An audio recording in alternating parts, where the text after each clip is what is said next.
दोस्तों, कितना अच्छा होगा अगर मैं आपको एक ऐसी दुआ बता दूं जो आपको सिर्फ सुनना है, पढ़ना भी नहीं है। अगर आप इस दुआ को पढ़ नहीं सकते तो अपने मोबाइल के जरिए से अगर आप इस दुआ को सिर्फ सुन लेंगे तो आपको वो फायदे होंगे जो पढ़ने वाले को होते हैं। प्यारे इस्लामी भाइयों, आप इस दुआ की बरकत से दुनिया और आखिरत के तमाम फायदे उठा सकते हैं। अक्लमंद के लिए इशारा काफी है। जो थोड़ा सा पढ़ा लिखा होगा वो इस दुआ को सुनकर समझ जाएगा कि दुआ कितनी कारगर है। प्यारे इस्लामी भाइयों, दुश्मन का मुंह अगर बंद करना चाहते हो, दुश्मन की जुबान को बंद करना चाहते हो, तो मेरे कहने से इस दुआ को सिर्फ सुन लेना। जो बिगड़े काम है आपके, जो काम आपके बिगड़ चुके हैं, कारोबार और घर में बरकत नहीं होती, दुकान और कारोबार पे तरक्की नहीं हो रही, तो इस दुआ की बरकत से ये तमाम परेशानियां, दिक्कत इंशाअल्लाह खत्म हो जाएंगी। इस दुआ की बरकत से मैंने लाखों लोगों के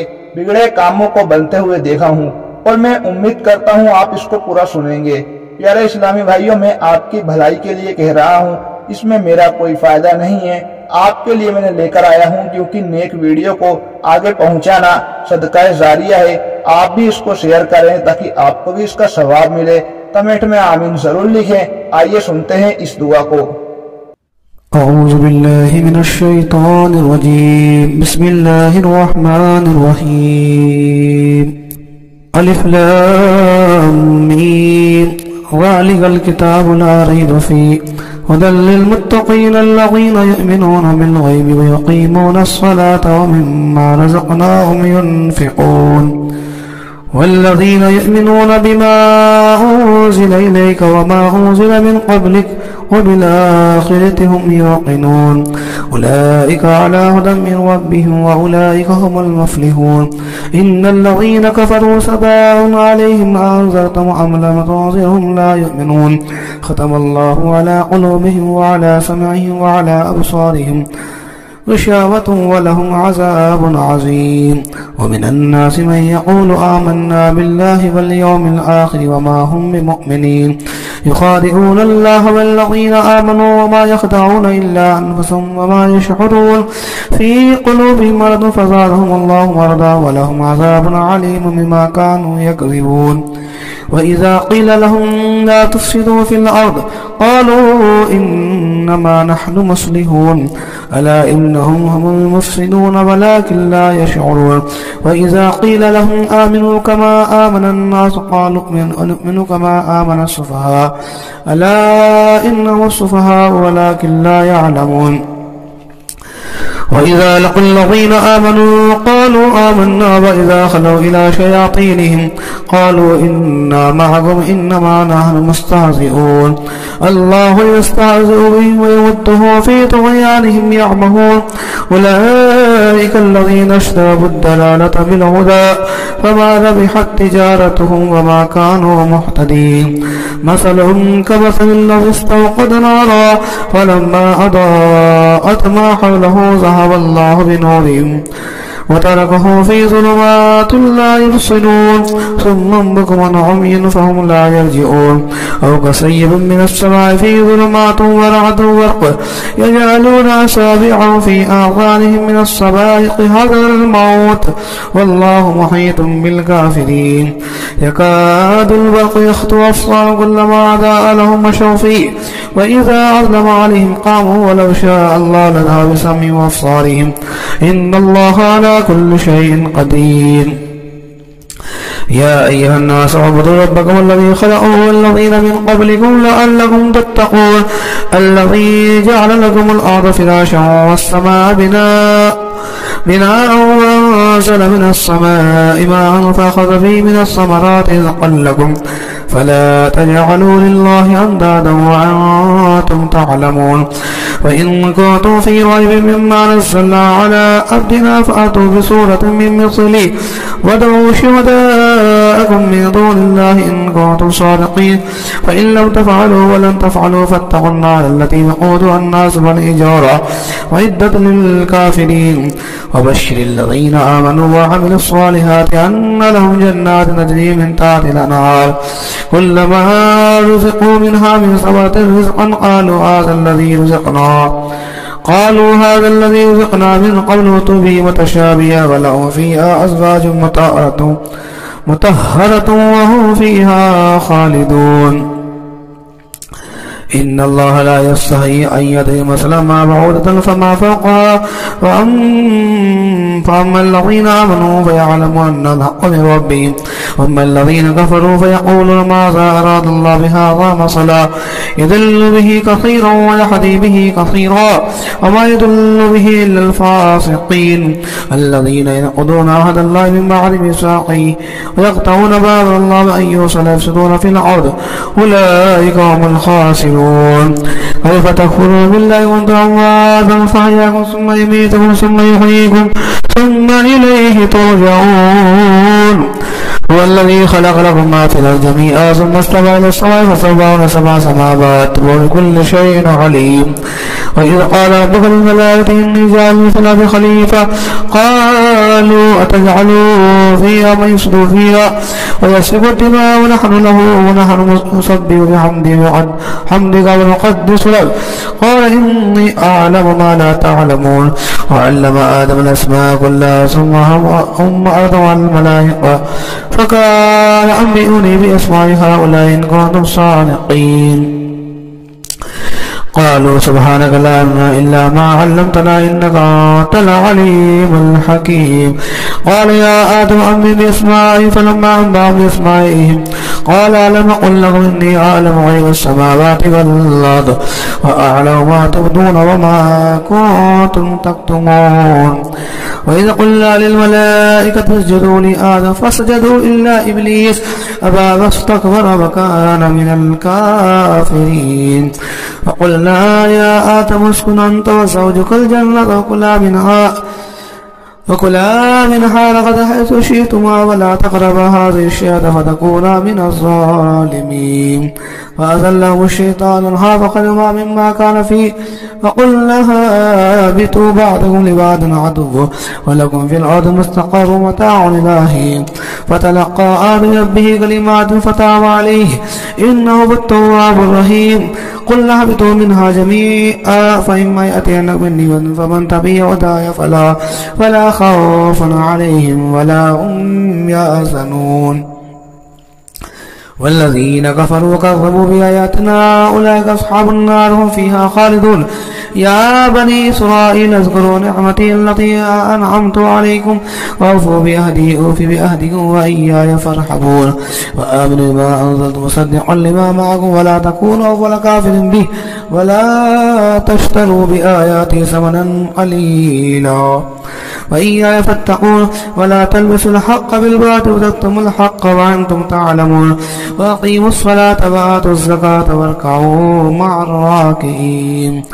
أتأمرون الناس بالبر وتنهون عن تتلون الكتاب أفلا تعقلون واستعينوا بالصبر والصلاة وإنها لكبيرة إلا الخاشعين الذين يظنون أنهم ملاقو ربهم وأنهم إليه راجعون يا بني إسرائيل اذكروا نعمتي التي أنعمت عليكم وأني فضلتكم على العالمين واتقوا يوما لا تجزي نفس نفس شيئا ولا يقبل منها شفاعة ولا يؤخذ منها عدل ولا هم ينصرون وإذ نجيناكم من آل فرعون يسومون سوء العذاب يذبحون أبناءكم ويستحيون نساءكم وفي ذلكم بلاء من ربكم عظيم وإذ فرقنا بكم البحر فأنجيناكم وأغرقنا آل فرعون وأنتم تنصرون وإذ باعدنا موسى 40 ليلة ثم اتخذتم العجل من بعده وأنتم ظالمون ثم عفونا عنكم من بعد ذلك فلعلكم تشكرون وإذ آتينا موسى الكتاب والفرقان لعلكم تهتدون وإذ قال موسى لقومه يا قوم إنكم ظلمتم أنفسكم باتخاذكم العجل فتوبوا إلى بارئكم فاقتلوا أنفسكم ذلك خير لكم إن بارئكم فتاب عليكم إنه هو التواب الرحيم. وإذ قلتم يا موسى لن نؤمن لك حتى نرى الله جهرة فأخذتكم الصاعقة وأنتم تنظرون ثم بعثناكم من بعد موتكم لعلكم تشكرون وظللنا عليكم الغمام وأنزلنا عليكم المن والسلوى كلوا من طيبات ما رزقناكم وما ظلمونا ولكن كانوا أنفسهم يظلمون. وإذا قلنا ادخلوا هذه القرية فكلوا منها حيث شئتم رغدا وادخلوا الباب سجدا وقولوا حطة نغفر لكم خطاياكم والصلاة سيد المحسنين. فبدل الذين ظلموا قولا غير الذي قيل لهم فأنزلنا على الذين ظلموا رجزا من السماء ما كانوا يفسقون. وإذ استسقى موسى لقومه فقلنا اضرب بعصاك الحجر فانفجرت منه 12 عينا قد علم كل أناس مشربهم كلوا واشربوا من رزق الله ولا تعصوا في الأرض مفسدين. وإذ قلتم يا موسى لن نصبر على طعام واحد فادع لنا ربنا يخرج لنا مما تنبت الأرض من نقلها وقصائها وفومها ونسيها وصلها قال تستبدلون الذي هو أدنى بالذي هو خير اهبطوا مصرا فإن لكم ما سألتم وضربت عليهم الذلة والمسكنة وباءوا بغضب من الله ذلك بأنهم كانوا يكفرون بآيات الله يقتلون النبيين بغير الحق ذلك بما عصوا وكانوا يعتدون. إن الذين آمنوا والذين هادوا والنصارى والصابين من آمن بالله واليوم الآخر وعمل صالحا فلهم أجر عند ربهم ولا خوف عليهم ولا هم يحزنون. وإذا أخذنا ميثاقهم ورفعنا فوقكم الطور خذوا ما آتينا بقوة واذكروا ما فيه لعلكم تتقون ثم توليتم من بعد ذلك فلولا فضل الله عليكم ورحمته لكنتم من الخاسرين. ولقد علمتم الذين اعتدوا منكم في السبت فقلنا لهم كونوا قردة خاسئين وجعلناها نكالا لما بين يديها وما خلفها موعظة للمتقين. وإذ قال موسى لقومه إن الله يأمركم أن تذبحوا بقرة قالوا وتتخذوا هزوا قال أعوذ بالله أن أكون من الجاهلين. قالوا ادع لنا ربك يبين لنا ما هي قال يقول إنها بقرة لا فارض ولا بكر عبان بين ذلك ففعلوا ما تؤمرون. قالوا ادع لنا ربك يبين لنا ما لونها قال إنه يقول إنها بقرة صفراء فاقع لونها تسر الناظرين. قالوا ادع لنا ربك يبين لنا ما هي إن البقرة تشابه علينا وإنا إن شاء الله لمهتدون. قال إنه يقول إنها بقرة لا ظل تصير الأرض ولا تسقي الحرث مسلمة لا شية فيها. قالوا الآن جئت بالحق فضربوها وما كانوا يفعلون. وإذ قتلتم نفسا فادارأتم فيها والله مخرج ما كنتم تكتمون. فقل الذي بعد كذلك يحيي الله الموتى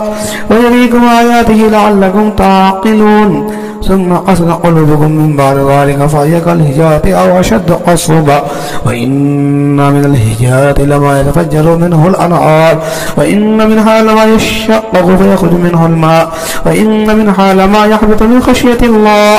وما الله بغافل عما تعملون. أفتطمعون أن يؤمنوا لكم وقد كان فريق منهم يسمعون كلام الله ثم يحرفونه من بعد ما قالوه وهم يعلمون.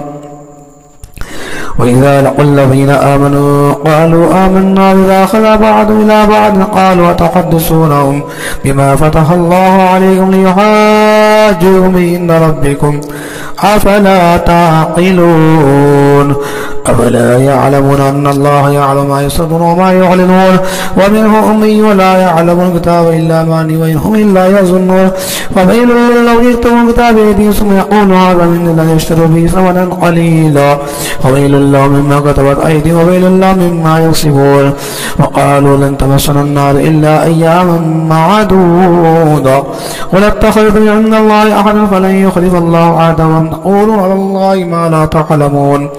بلى من كسب سيئة وحاط به خطيئته فأولئك أصحاب النار هم فيها خالدون والذين آمنوا وعملوا الصالحات أولئك أصحاب الجنة هم فيها خالدون. وإذا أخذنا ميثاق بني إسرائيل لا تعبدون إلا الله وبالوالدين إحسانا وذي القربى واليتامى والمساكين وقولوا للناس وأقيموا الصلاة وآتوا الزكاة ثم توليتم إلا قليلا منكم وأنتم معرضون. وإذا أخذنا ميثاقهم لا تسفكون دماءكم ولا تخرجون أنفسكم من دياركم ثم أقررتم وأنتم تشهدون ثم أنتم هؤلاء تقتلون أنفسكم وتخرجون فريقا منكم من ديارهم تظاهرون عليهم بالإثم والعدوان وإن يأتوكم أسارى تفاتوا وحرمون عليهم إخراجهم أفتؤمنون ببعض الكتاب وتكفرون ببعض فما جزاء من يفعل ذلك منكم إلا خزي في الحياة الدنيا ويوم القيامة يردون إلى أشد العذاب وما الله بغافل عما تعملون. أولئك الذين اشتروا الحياة الدنيا بالآخرة ولا يخفف عنهم العذاب ولا هم ينصرون. ولقد آتينا موسى الكتاب وقفينا من بعده بالرسل وآتينا عيسى ابن مريم البينات وأيدناه بروح القدس أفكلما جاءكم رسول بما لا تعبى أنفسكم استكبرتم ففريقا كذبتم وفريقا تقتلون فقالوا قلوبنا غلف والله الله بكفر قليلا ما يؤمنون. ولما جاءهم كتاب من الله مصدق لما معهم فكانوا من قوم يستفتون الذين كفروا فلما جاءهم ما عرفوا كفروا به ولعنة الله على الكافرين بئس ما اشتروا به أنفسهم أن يكفروا ما أنزل الله بغيا أن ينزل الله من فضله على من يشاء من عباده فباءوا بغضب على غضب للكافرين عذاب مهين. وإذا قيل لهم آمنوا بما أنزل الله قالوا لما أنزل علينا يكفرون بما وراءه وبالحق مصدقا لما معهم قل فلم تقتلون أنبياء الله من قبل إن كنتم مؤمنين ولقد جاءكم موسى بالبينات ثم تقولون من بعده وأنتم ظالمون. وإذا أخذنا ميثاقهم ورفعنا فوقهم الطور خذوا ما آتينا قوة واسمعوا قالوا سمعنا وعصينا واشربوا في قلوبهم بكفرهم ولبئس ما يأمركم به إيمانكم إن كنتم مؤمنين. قل إن كان لكم الدار الآخرة عند الله خالصة من دون الناس فتمنوا الموت إن كنتم صادقين ولن يتمنوه أبدا بما قدمت أيديهم والله عليم بالظالمين. ولا تجدن أحسن الناس على حياء ومن الذين أشركوا يودوا أحدهم لن يعمر ألف سنة وما هو بمزحزح من العذاب أن يعمر والله بصير بما يعملون. قل من كان عدوا لجبريل فإنه نزل على قلبك بإذن الله مصدقا لما بين يديه وهدى وبشرى للمؤمنين. من كان عدوا لله وملائكته ورسله وجبريل وميكال فإن الله عدو للكافرين. ولقد أنزلنا إليك آيات بينات وما يكفر بها إلا الفاسقون. وكلما عاهدوا عهدا نبذوه فريق منهم بل أكثرهم لا يؤمنون. ولما جاءهم رسول من عند الله مصدق لما معهم نبذ فريق من الذين أوتوا كتاب الله فراغه إن كانوا لا يعلمون واتبعوا ما تتلو الشياطين على ملك سليمان وما كفر سليمان ولكن الشياطين كفروا يعلمون الناس السحر وما أنزل على الملك ببابل هاروت وماروت وما يعلمان من أحد حتى يقولا إنما نحن فتنة فلا تكفر فيتعلمون منهما ما يفرقون به بين المرء وزوجه وما هم بضارين به من أحد إلا بإذن الله ويتعلمون ما يضرهم ولا ينفعهم ولقد علمون من اشتراه ما له في الآخرة من خلاق ولبئس ما شروا به أنفسهم لو كانوا يعلمون. ولو أنهم آمنوا واتقوا لمثوبة من عند الله خير لو كانوا يعلمون. يا أيها الذين آمنوا لا تقولوا رائنا وقولوا انظرنا واسمعوا وللكافرين عذاب عليم. ما يود الذين كفروا من أهل الكتاب ولا المشركين أن ينزل عليكم من خيركم من ربكم والله يختص برحمته من يشاء والله ذو الفضل العظيم. ما ننسخ من آية ننسها بخير منها مثلها ألم تعلم أن الله على كل شيء قدير. ألم تعلم أن الله له ملك السماوات والأرض وما لكم من دون الله ولي ولا نصير.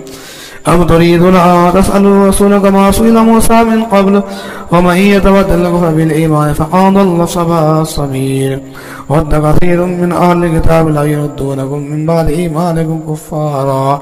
حسدا من عند المسلمين ما تبين لهم الحق فاعفوا واصفحوا حتى يأتي الله بأمره إن الله على كل شيء قدير. وأقيموا الصلاة وآتوا الزكاة وما تقدموا لأنفسكم من خير تجدوه عند الله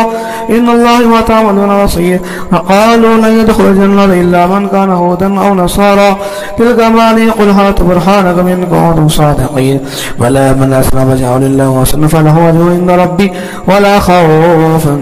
عليهم ولا هم يحزنون. وقالت اليهود ليست النصارى على شيء وقالت النصارى اليهود على شيء وهم يتلون الكتاب كذلك قال الذين لا يعلمون مثل قولهم فالله يحكم بينهم يوم القيامة فيما كانوا فيه يختلفون. ومن أظلم ممن منع مساجد أن يذكر فيه اسمه وسعى في خرابها أولئك ما كانوا أن يدخلوها إلا خائفين لهم في الدنيا خزي ولهم في الآخرة عذاب عظيم ولله المشرق والمغرب فأينما تولوا فسوجه الله إن الله واسع عليم. قالوا اتخذ الله ولدا سبحانه وله ما في السماوات والأرض كل له قانتون بديع السماوات والأرض وإذا قضى أمرا فإنما يقوله كن فيقول. وقال الذين لا يعلمون لولا يكلمون الله تعالى آية كذلك قال الذين من قبل مثل قولهم تشابهت قلوبهم قد بينا الآيات لقوم يوقنون. إنا أرسلناك شاهدا مبشرا ونذيرا ولا تسأل عن أصحاب الجحيم ولا ترضى عنك اليهود ولا النصارى حتى تتبع ملتهم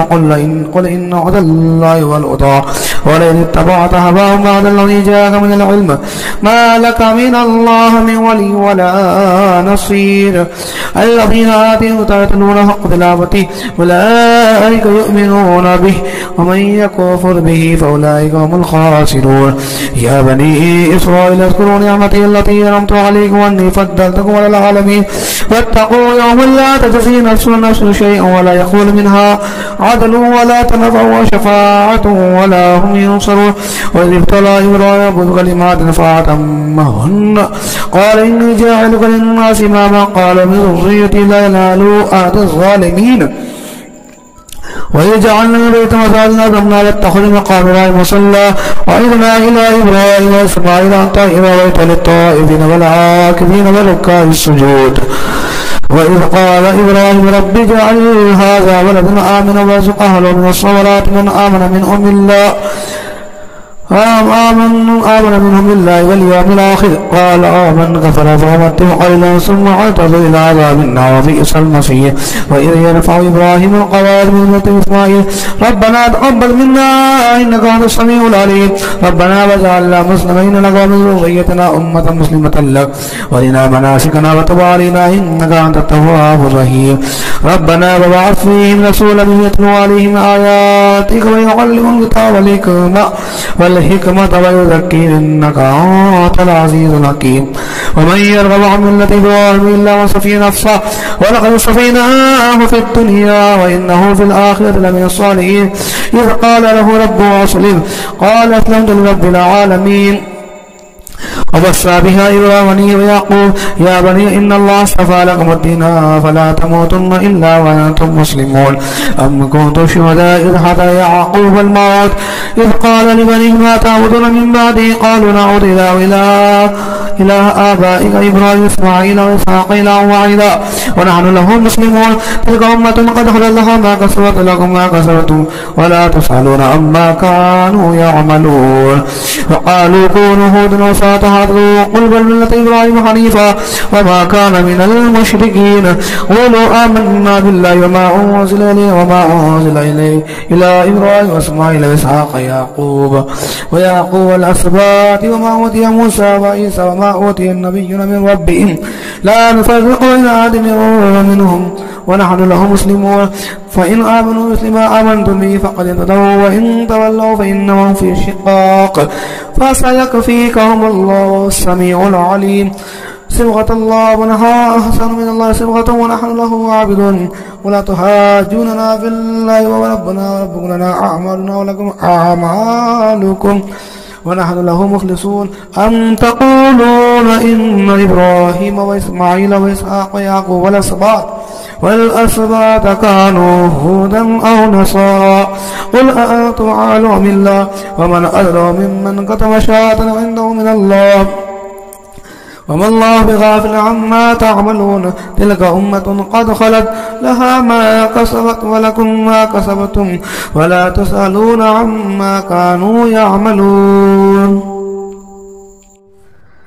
سيقول السفهاء من الناس ما والله عن قبلتهم التي كانوا عليها قل لله المشرق والمغرب يهدي من يشاء إلى صراط مستقيم وكذلك جعلناكم أمة وسطا لتكونوا شهداء على الناس يكون الرسول عليكم شهيدا وما جعلنا القبلة التي كنت عليها إلا لنعلم من يتبع الرسول ممن ينقلب على عقبيه وإن كانت لكبيرة إلا على الذين هدى الله وما كان الله ليضيع إيمانكم إن الله بالناس لرؤوف رحيم قد نرى تقلب وجهك في السماء فلنولينك قبلة ترضاها فول وجهك شطر المسجد الحرام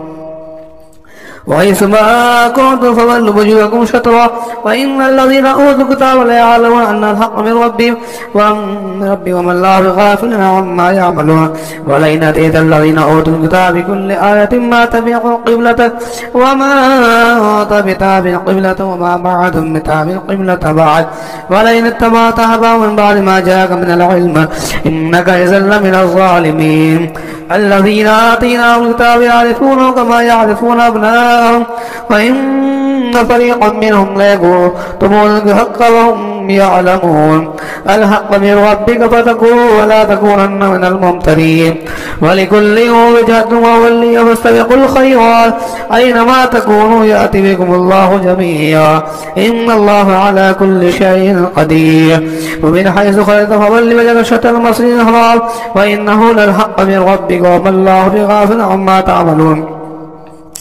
ومن حيث خرج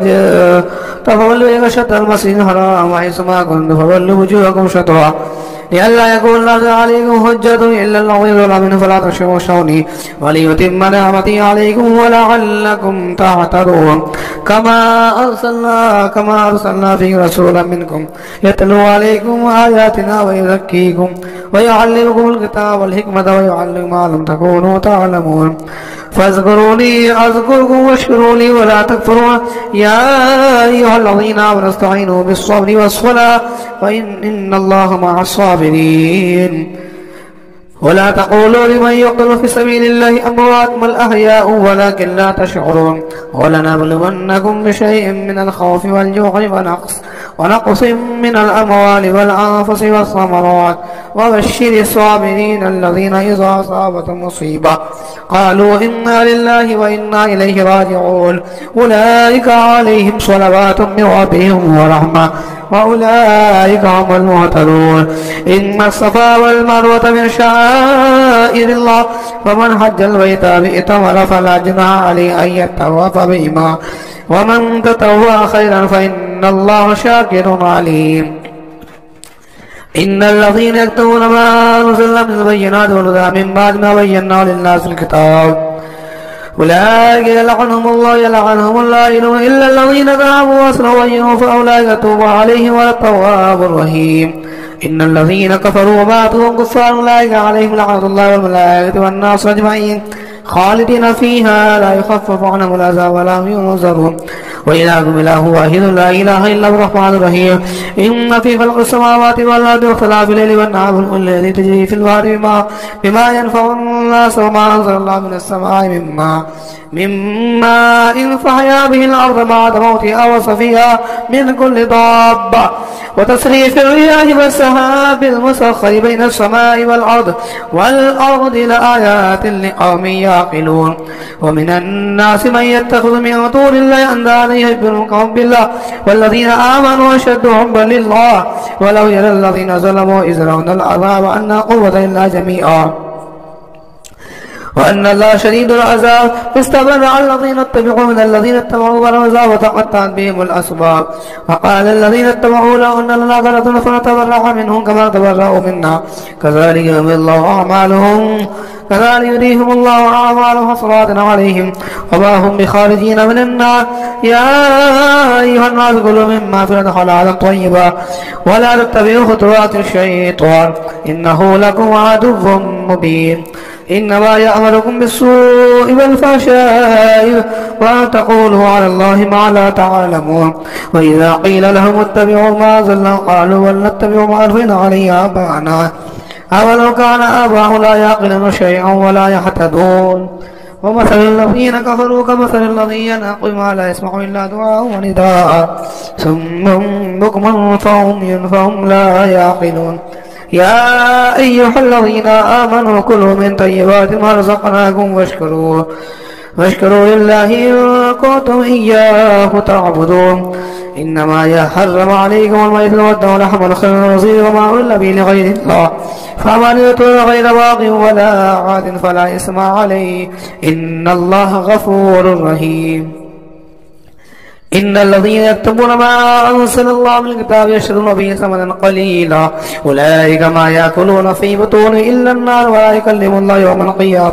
يوم القيامة ولا يزكيهم ولهم عذاب عليم أولئك الذين اشتروا الضلالة بالهدى والعذاب المغفرة فما أصبرهم على النار ذلك بأن الله نزل الكتاب بالحق وإن الذين اختلفوا في الكتاب في شقاق بعيد لا يصلي الرعاة والوجوه من المشي والمغرب ولكن البر من آمن بالله واليوم الآخر والملائكة والنبيين وآتى المال على حبه ذوي القربى واليتامى والمساكين وابن السبيل والسائلين وفي الرقاب وقاموا الصلاة وآتوا الزكاة والموفون بعهدهم إذا عاهدوا والصابرين في البأساء والضراء وحين البعث أولئك الذين صدقوا وأولئك هم المتقون يا أيها الذين آمنوا كتب عليكم القصاص في القتلى الحر بالحر والعبد بالعبد والأنثى بالأنثى فمن عفي له من أخيه شيء فاتباع بالمعروف وآتاء إليه بإحسان ذلك تخفيف من ربكم ورحمة فمن اعتدى بعد ذلك فله عذاب عليم ولكم في القصاص حياة يا أولي الألباب لعلكم تتقون كتب عليكم إذا حضر أحد الموت إن تأخذ وصية للوالدين بالمعروف حقا على المتقين فمن بدله بعد ما سمعه فإنما اسمه على الذين يبدلونه إن الله سميع عليم فمن خاف من موص جنفا أو إثما فلا إثم عليه إن الله غفور رحيم يا أيها الذين آمنوا كتب عليكم الصيام كما كتب على الذين من قبلكم لعلكم تتقون أياما معدودات ومن كان منكم مريضا أو على سفر فعدة من أيام أخرى وللذين يطيقون فدية طعام مسكين فمن تطوع خيرا فهو خير الله وأن تصوموا خير لكم إن كنتم تعلمون شهر رمضان الذي أنزل فيه القرآن هدى للناس وبينات من الهدى والفرقان فمن شهد منكم الشهر فليصمه ومن كان مريضا أو على سفر فعدة من أيام أخرى يريد الله بكم اليسر ولا يريد بكم العسر ولتكملوا العدة ولتكبروا الله على ما هداكم ولعلكم تشكرون وإذا سألك عبادي عني فإني قريب أجيب دعوة الداعي إذا دعان فليستجيبوا لي وليؤمنوا بي لعلهم يرشدون. أحل لكم ليلة الصيام الرفث إلى نسائكم هن لباس لكم وأنتم لباس لكم وأنتم لباس لهن علم الله أنكم كنتم تختارون أنفسكم فتاب عليكم وعفى عنكم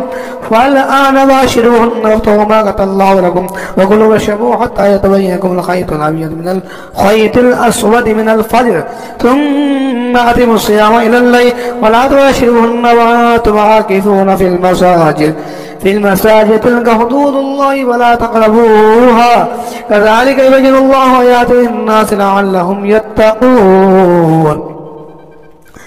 ولا تأكلوا أموالكم بينكم بالباطل وتدلوا بها الحكام تأكلوا فريقا من أموال الناس بالإثم وأنتم تعلمون. يسألونك عن الأهلة قل هي مواقيت للناس والحج وليس البر أن تأتوا من ظهورها ولكن البر من اتقى وآتوا البيوت من أبوابها واتقوا الله لعلكم تفلحون. وقاتلوا في سبيل الله الذين يقاتلونكم ولا تعتدوا إن الله لا يحب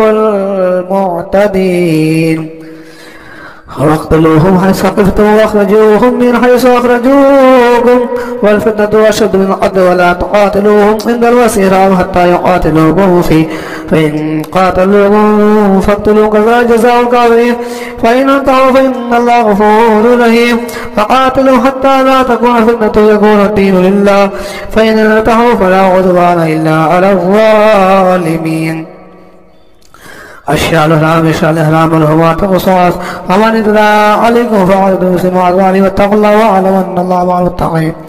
وانفقوا في سبيل الله ولا تلقوا بأيديكم إلى التهلكة وأحسنوا إن الله يحب المحسنين. وأتموا الحج والعمرة لله فإن وسعتم فما استيسر من الهدي ولا تحلقوا رؤوسكم حتى يبلغ الهدي محله. فمن كان منكم مريضا أو به أذى من رأسه ففدية من صيام أو صدقة أو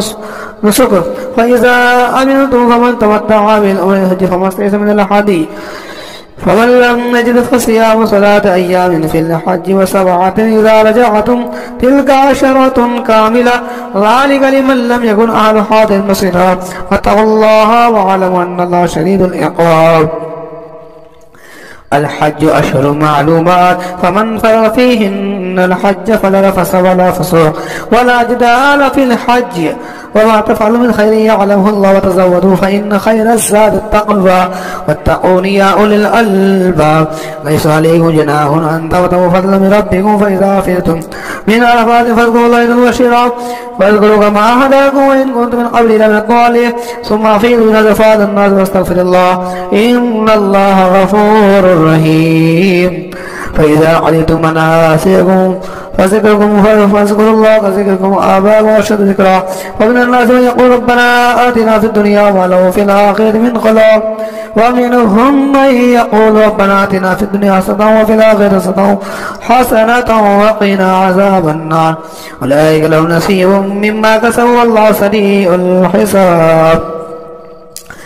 واذكروا الله في أيام معدودات فمن تعجل في يوم فلا إثم عليه ومن تأخر فلا إثم عليه لمن اتقى فلاتقى بعد البيوت من أبوابه واتقوا الله فمن اهتدى في يوم فلا إثم عليه ومن تأخر إثم عليه لمن اتقى واتقوا الله واعلموا أنكم إليه تحشرون. ومن الناس من يعجب قوله في الحياة الدنيا ويشهد الله على ما في قلبه وهو علد الخصام وإذا تولى سعى في الأرض ليفسد فيها ويهلك الحرث والنسل والله لا يحب الفساد.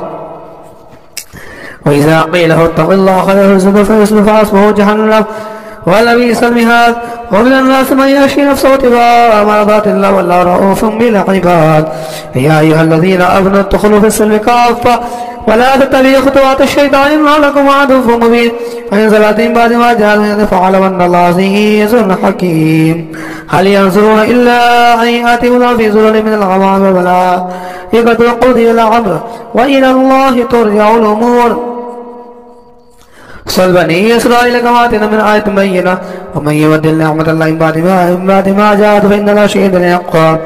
زين للذين كفروا الحياة الدنيا ويسخرون الذين آمنوا والذين اتقوا فوقهم يوم القيامة والله يرزق من يشاء بغير حساب. كان الناس أمة واحدة فبعث الله النبيين مبشرين ومنذرين وأنزل معهم الكتاب بالحق ليحكم الناس فيما اختلفوا فيه وما اختلف فيه الذين أوتوا من بعد ما جاءتهم بينة باغيا بينهم فهدى الله الذين آمنوا لما اختلفوا فيه من الحق بإذنه والله يهدي من يشاء إلى صراط مستقيم.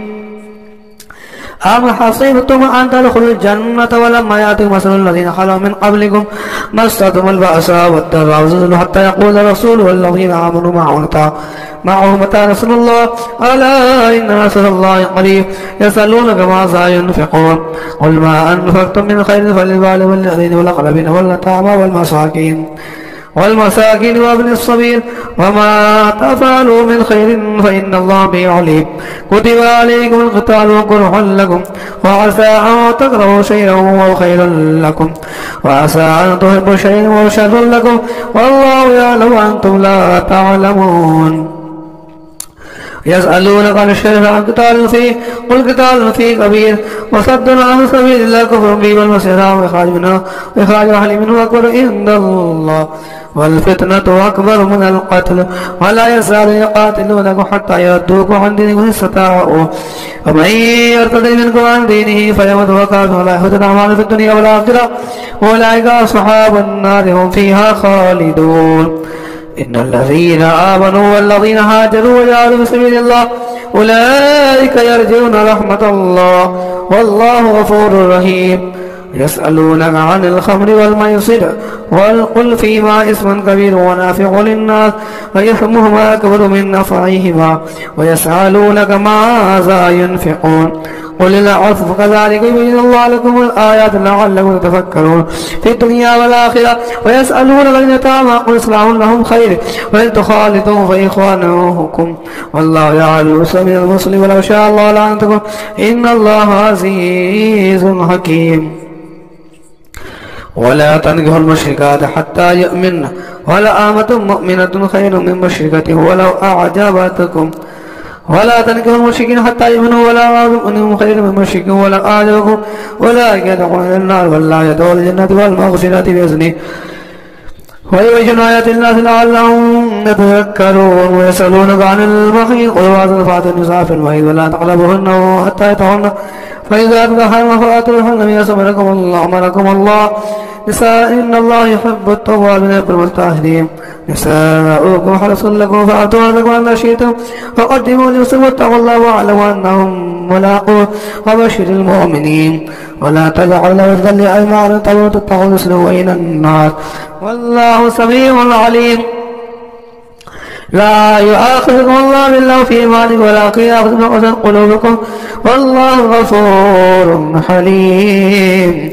للذين يؤلون من نسائهم تربصوا 4 أشهر فإن فاءوا فإن الله غفور رحيم وإن عزموا الطلاق فإن الله سميع عليم. والمطلقات ربصن بأنفسهن 3 قروء ولا يحل لهن أن يكتمن ما خلق الله في أرحامهن إن كن لا يؤمن بالله واليوم الآخر وبعولتهن أولادهن في ذلك عدو إصلاحا ولهن مثل الذي عليهن بالمعروف وللرجال عليهن درجة والله عزيز حكيم. الطلاق مرتان فإمساك بمعروف بإحسان ولا يحل لكم أن تأخذوا مما آتيتموهن شيئا إلا يخاف أن لا يقيم حدود الله فإن خفتم أن لا يقيم حدود الله فلا جناح عليهما في حدود الله فلا تعتدوها ومن يتعدى حدود الله فأولئك هم الظالمون. فإن طلقها فلا تحل له حتى تنكح زوجا غيره فإن طلقها فلا جناح عليهما أن يتراجعا إن ظنا يقيم حدود الله وتلك حدود الله يبينها لقوم يعلمون. وإذا طلقتم النساء فبلغن أجلهن فأمسكوهن بمعروف أو سرحوهن بالمعروف ولا تمسكوهن ضرارا لتعظموا من يفعل ذلك فعزل نفسه ولا تتخذوا آية الله هزوا واذكروا نعمة الله عليكم وعظموا وتعالوا لكتاب الحكمة يعظكم به واتقوا الله واعلموا أن الله بكل شيء عليم. وإذا طلقتم النساء فبلغن أجلهن فلا تعضلوهن أن ينكحن أزواجهن إذا تراضوا بينهم بالمعروف ذلك يوعظ به من كان منكم يؤمن بالله واليوم الآخر ذلك أزكى لكم وأطهر والله يعلم وأنتم لا تعلمون. والوالدات يرضعن أولادهن حولين كاملين من أراد أن يتم الرضاعة والمولود له رزقهن وكسوتهن بالمعروف لا تكلف نفس إلا وسعها لا تضار والدة بوالدها ولا مولود له بولده وعلى الوالد مثل ذلك فإن أرادا فصالا تراض من التشاور فلا جناح عليهما وإن أردتم تستأذنوا الله فلا جناح عليكم إذا سلمتم وآتيتم بالمعروف واتقوا الله واعلموا أن الله بما تعملون بصير. والذين يتوفون يذرون أزواجا يتربصن بأنفسهن 4 أشهر وعشرا فإذا بلغن أجلهن فلا جناح عليكم فيما فعلن في أنفسهن بالمعروف والله بما تعملون خبير. ولا جناح عليكم فيما عرضتم به من خطبة النساء يقنطن في أنفسكم علم الله أنكم ستكونون وليكن الله توعدون إلا أن تقولوا قولا معروفا ولا تعزموا عقدة حتى تبلغوا أجله واعلموا أن الله يعلم ما في أنفسكم فاعذروه واعلموا أن الله غفور حليم. لا جناح عليكم إن طلقتم النساء ولم تمسون أو تفرضوا لهن فريضة ومتعوهن بالموسع قدر والمقتدر قدر ومتاعا بالمال حقا للمحسنين. وإن طلقتموهن من قبل أن تمسوهن قد فرضتم لهن فريضة فنصف ما فرضتم إلا أن يعفون أو يعفو الذي بيده عقدة النكاح وأن تعفوا عقدة التقوى ولا تنصبوا الفضل بينكم إن الله بما تعملون بصير. حافظوا على الصلوات والصلاة الوسطى وقوموا لله قانتين فإن خفتم فرجالا أو ركبانا فإذا أمنتم فاذكروا الله كما علمكم تعلمون. والذين يتوفون يذرون أزواجا وصية لأزواجهم متاعا إلى الحول غير إخراج فإن خرجن فلا جناح عليكم فيما فعلن في مثلن بالمعروف والله عزيز حكيم. وللمطلقات متاع بالمعروف حقا على المتقين كذلك يبين الله لكم آياته لعلكم تعقلون. ألم تر الذين خرجوا من ديارهم على الموت فقال لهم الله موتوا ثم أحياهم إن الله ليزيدن الناس ولكن أكثر الناس لا يشكرون. فقاتلوا في سبيل الله واعلموا أن الله سميع عليم. من ذا الذي يقول الله قرضا حسنا فيضاعف له أضعافا كثيرا والله يقبض ويبسط إليه ترجعون. ألم تر إلى الملأ من بني إسرائيل من بعد موسى إذ قالوا لنبي الله ابعث ملكا نقاتل في سبيل الله قال هل عصيتم إن كتب عليكم القتال ألا تقاتلوا قالوا ما لنا إلا نقاتل في سبيل الله وقد أخرجنا من ديارنا وأبنائنا فلما كتب عليهم القتال تولوا إلا قليلا منهم والله عليم بالظالمين. فقال لهم نبي إن الله قد بعث لكم طالوت ملكا قالوا أن يكون لهم ملك علينا ونحن أقل منكم ولم نسعد من المال قال إن الله اصطفاه عليكم وزاد فاسلم في العلم وفي العلم والجسم والله يؤتي ملكه من يشاء والله واسع عليم. فقال له نبي إن آية من آياتكم التعب في سكينة ما فمن حقيقة من ربكم وقية مما ترى آل موسى وآل هارون تحمل الملائكة إن في ذلك آية لكم إن كنتم مؤمنين. فلما فصلت الأرض بالجنود قال إن الله طليق من خلق فمن شرب منه فليس مني ولم يطع في النوم مني إلا من ترك فمن فشرب منه إلا قليلا منه. فلما جاوزه والذين آمنوا معه قالوا لا طاقة لنا جنوده قال الذين يظنون ملاك الله كم من فئة قليلة غلبت فئة كثيرة بإذن الله والله مع الصابرين. ولما برزوا جنوده قالوا ربنا أفرغ علينا صبرا وثبت أقدامنا وانصرنا على القوم الكافرين فهزموا بإذن الله وقتل داوود جالوت وآتاه الله الملك والحكمة وعلمه ما يشاء ولولا دفع الله الناس بعضهم ببعض لا فسدت الأرض ولكن الله ذو فضل على العالمين. تلك آيات تبين بالحق إنك من المرسلين تلك فضلنا بعضهم على بعض منهم من كلم الله ورفع بعض الدرجات وآتينا عيسى ومن أيدناه بالقدس ولو شاء الله مطر الذين بعد ما جاءت بينات والله من اختلفوا فمنهم من آمن ومنهم كفر ولو شاء الله مطر ولكن الله يفعل ما يريد. يا أيها الذين آمنوا أنفقوا مما رزقناكم من قبل أن يأتي يوم لا بيع فيه ولا خلة ولا شفاعة والكافرون هم الظالمون. الله لا إله إلا هو الحي القيوم لا تأخذه سنة ولا نوم له ما في السماوات وما في الأرض من ذا الذي يشفع عنده إلا بإذنه يعلم ما بين أيديهم وما خلفهم ولا يحيطون بشيء من علمه إلا بما شاء وسع كرسيه السماوات والأرض ولا يؤوده حفظهما وهو العلي العظيم. لا إكراه في الدين قد تبين الرشد من الغي من يكفر بالطاغوت يؤمن بالله وقد استمسك بالقربة الوثقى لا انفصام لها والله سميع عليم. الله ولي الذين آمنوا يخرجون من الظلمات إلى النور والذين كفروا أولياءهم الطاغوت يخرجون من الظلمات من النور إلى الظلمات أولئك أصحاب النار هم فيها خالدون. ألم تر إلى الذين آتوا في ربنا آتاه الله الملك إذ قال إبراهيم ربي الذي يحيي ويميت قال أنا أحيي وأميت قال إبراهيم فإن الله يأتي بالشمس من المشرق فأت بها من المغرب فبهت الذي كفر والله لا يهدي القوم الظالمين. أو كالذي مر على قرية وهي خاوية على عروشها قال أنى يحيي هذه إلا بعد موتها فأماته الله 100 عام ثم بعث قال كم لبثت قال لبثت يوما أو بعد يوم قال بل لبثت 100 عام فانظر إلى طعامك وشرابك لا تسنى وانظر إلى حمارك وإن جعلك آية للناس وانظر إلى العظام كيف ننشزها ثم نكسوها لحما فلما تبين له قال أعلم أن الله على كل شيء قدير. وإذ قال إبراهيم ربي أرني كيف تحيي الموتى قال أولم تؤمن قال بلى ولكن ليطمئن قلبي قال فخذ 4 من الطير فصرنا إليك ثم اجعل على كل جبل منهن جزعا ثم يأتينا بصايا واعلم أن الله عزيز حكيم. مثل الذين ينفقون أموالهم في سبيل الله كمثل حبة أنبتت سنابل في كل سنبلة 100 حبة والله يضاعف لمن يشاء والله واسع عليم. الذين ينفقون أموالهم في سبيل الله ثم لا يتبعون ما أنفقوا منا ولا أجل لهم أجر عند ربي ولا خوف عليهم ولا هم يحزنون قول معروف مغفرة خير من صدقة يتوضأ والله غفور غني حليم.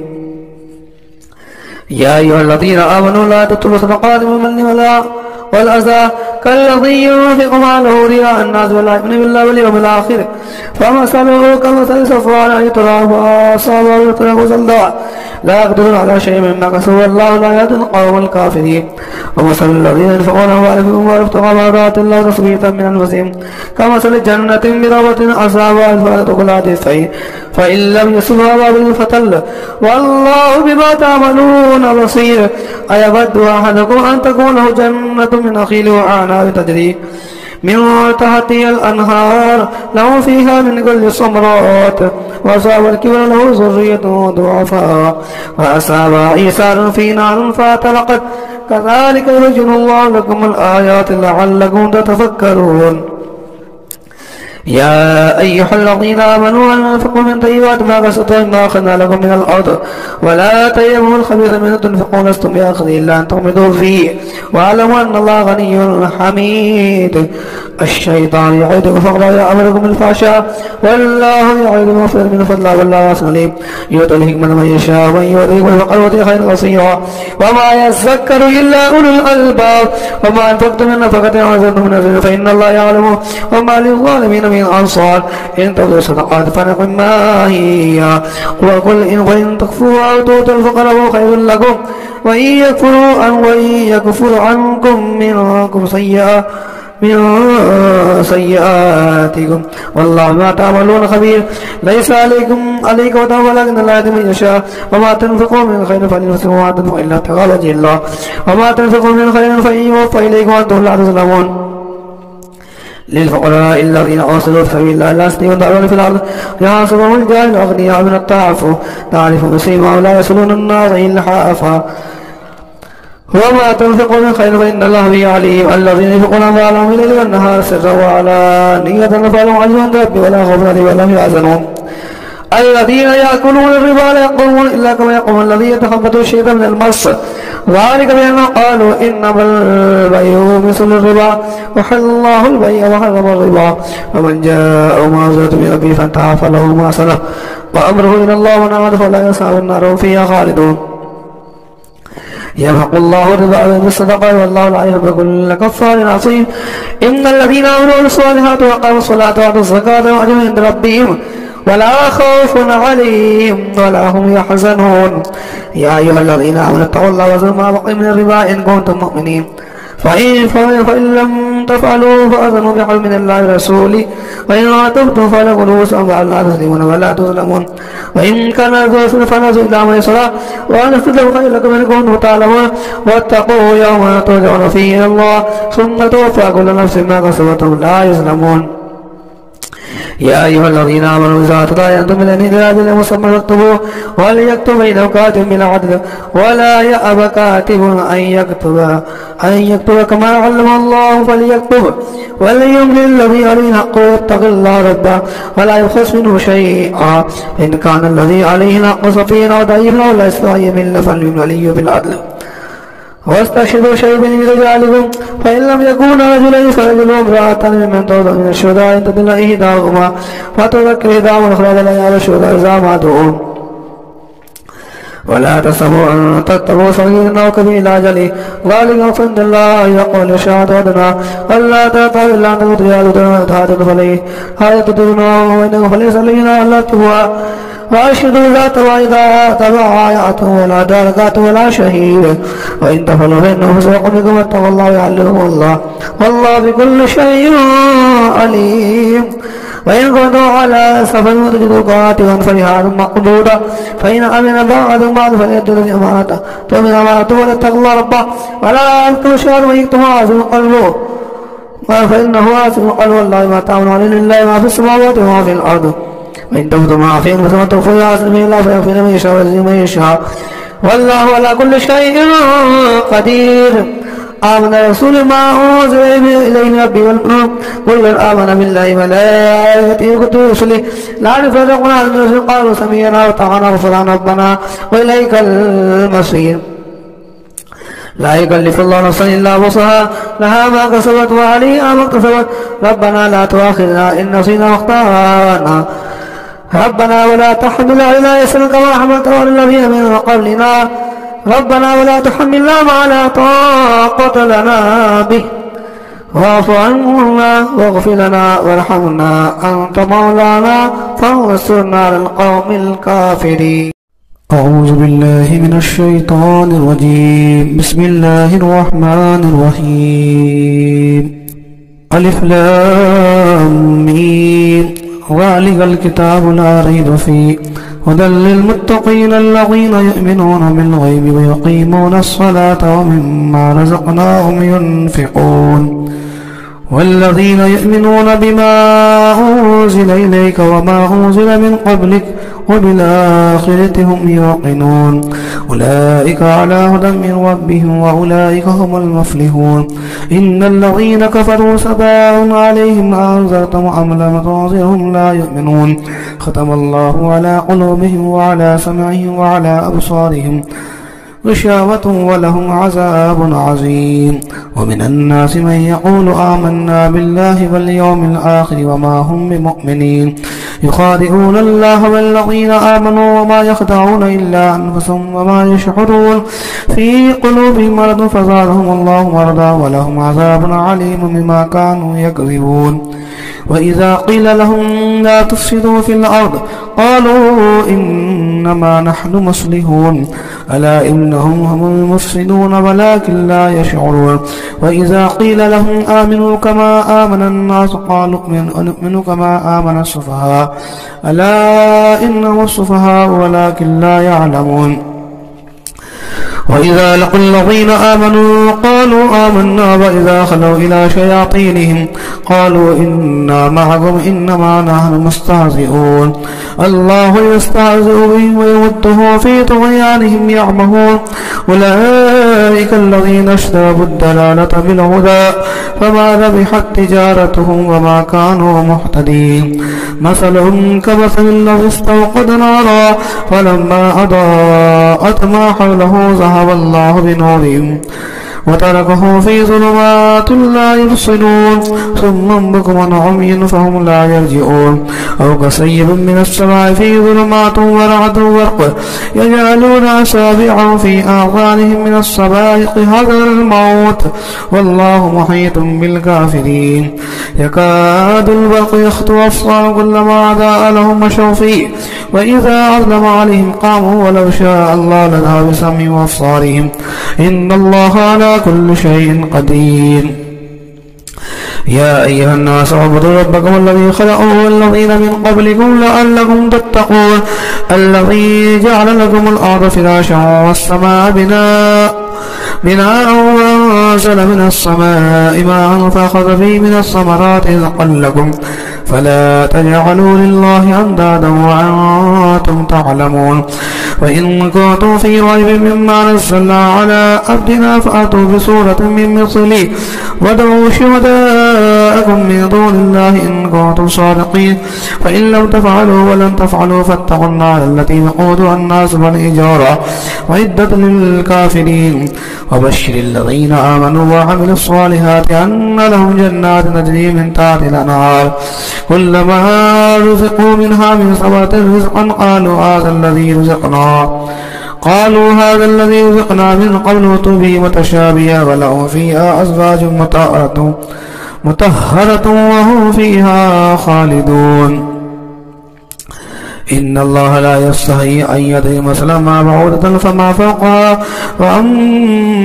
فأما الذين آمنوا فيعلمون أن الحق من ربهم وأما الذين كفروا فيقولون ماذا أراد الله بهذا مثلا يضل به كثيرا ويهدي به كثيرا وما يضل به إلا الفاسقين الذين ينقضون عهد الله من بعد ميثاقه ويقطعون باب الله أن يوصل يفسدون في الأرض أولئك هم الخاسرون كيف تكفرون بالله وأنتم أموات فأحياكم ثم يميتكم ثم يحييكم ثم إليه ترجعون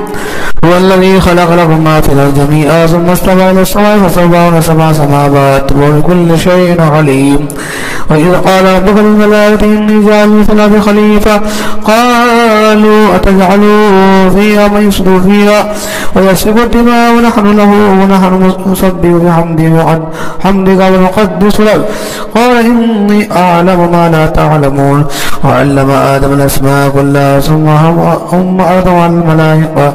فقال أنبئوني بأسماء هؤلاء إن كنتم صادقين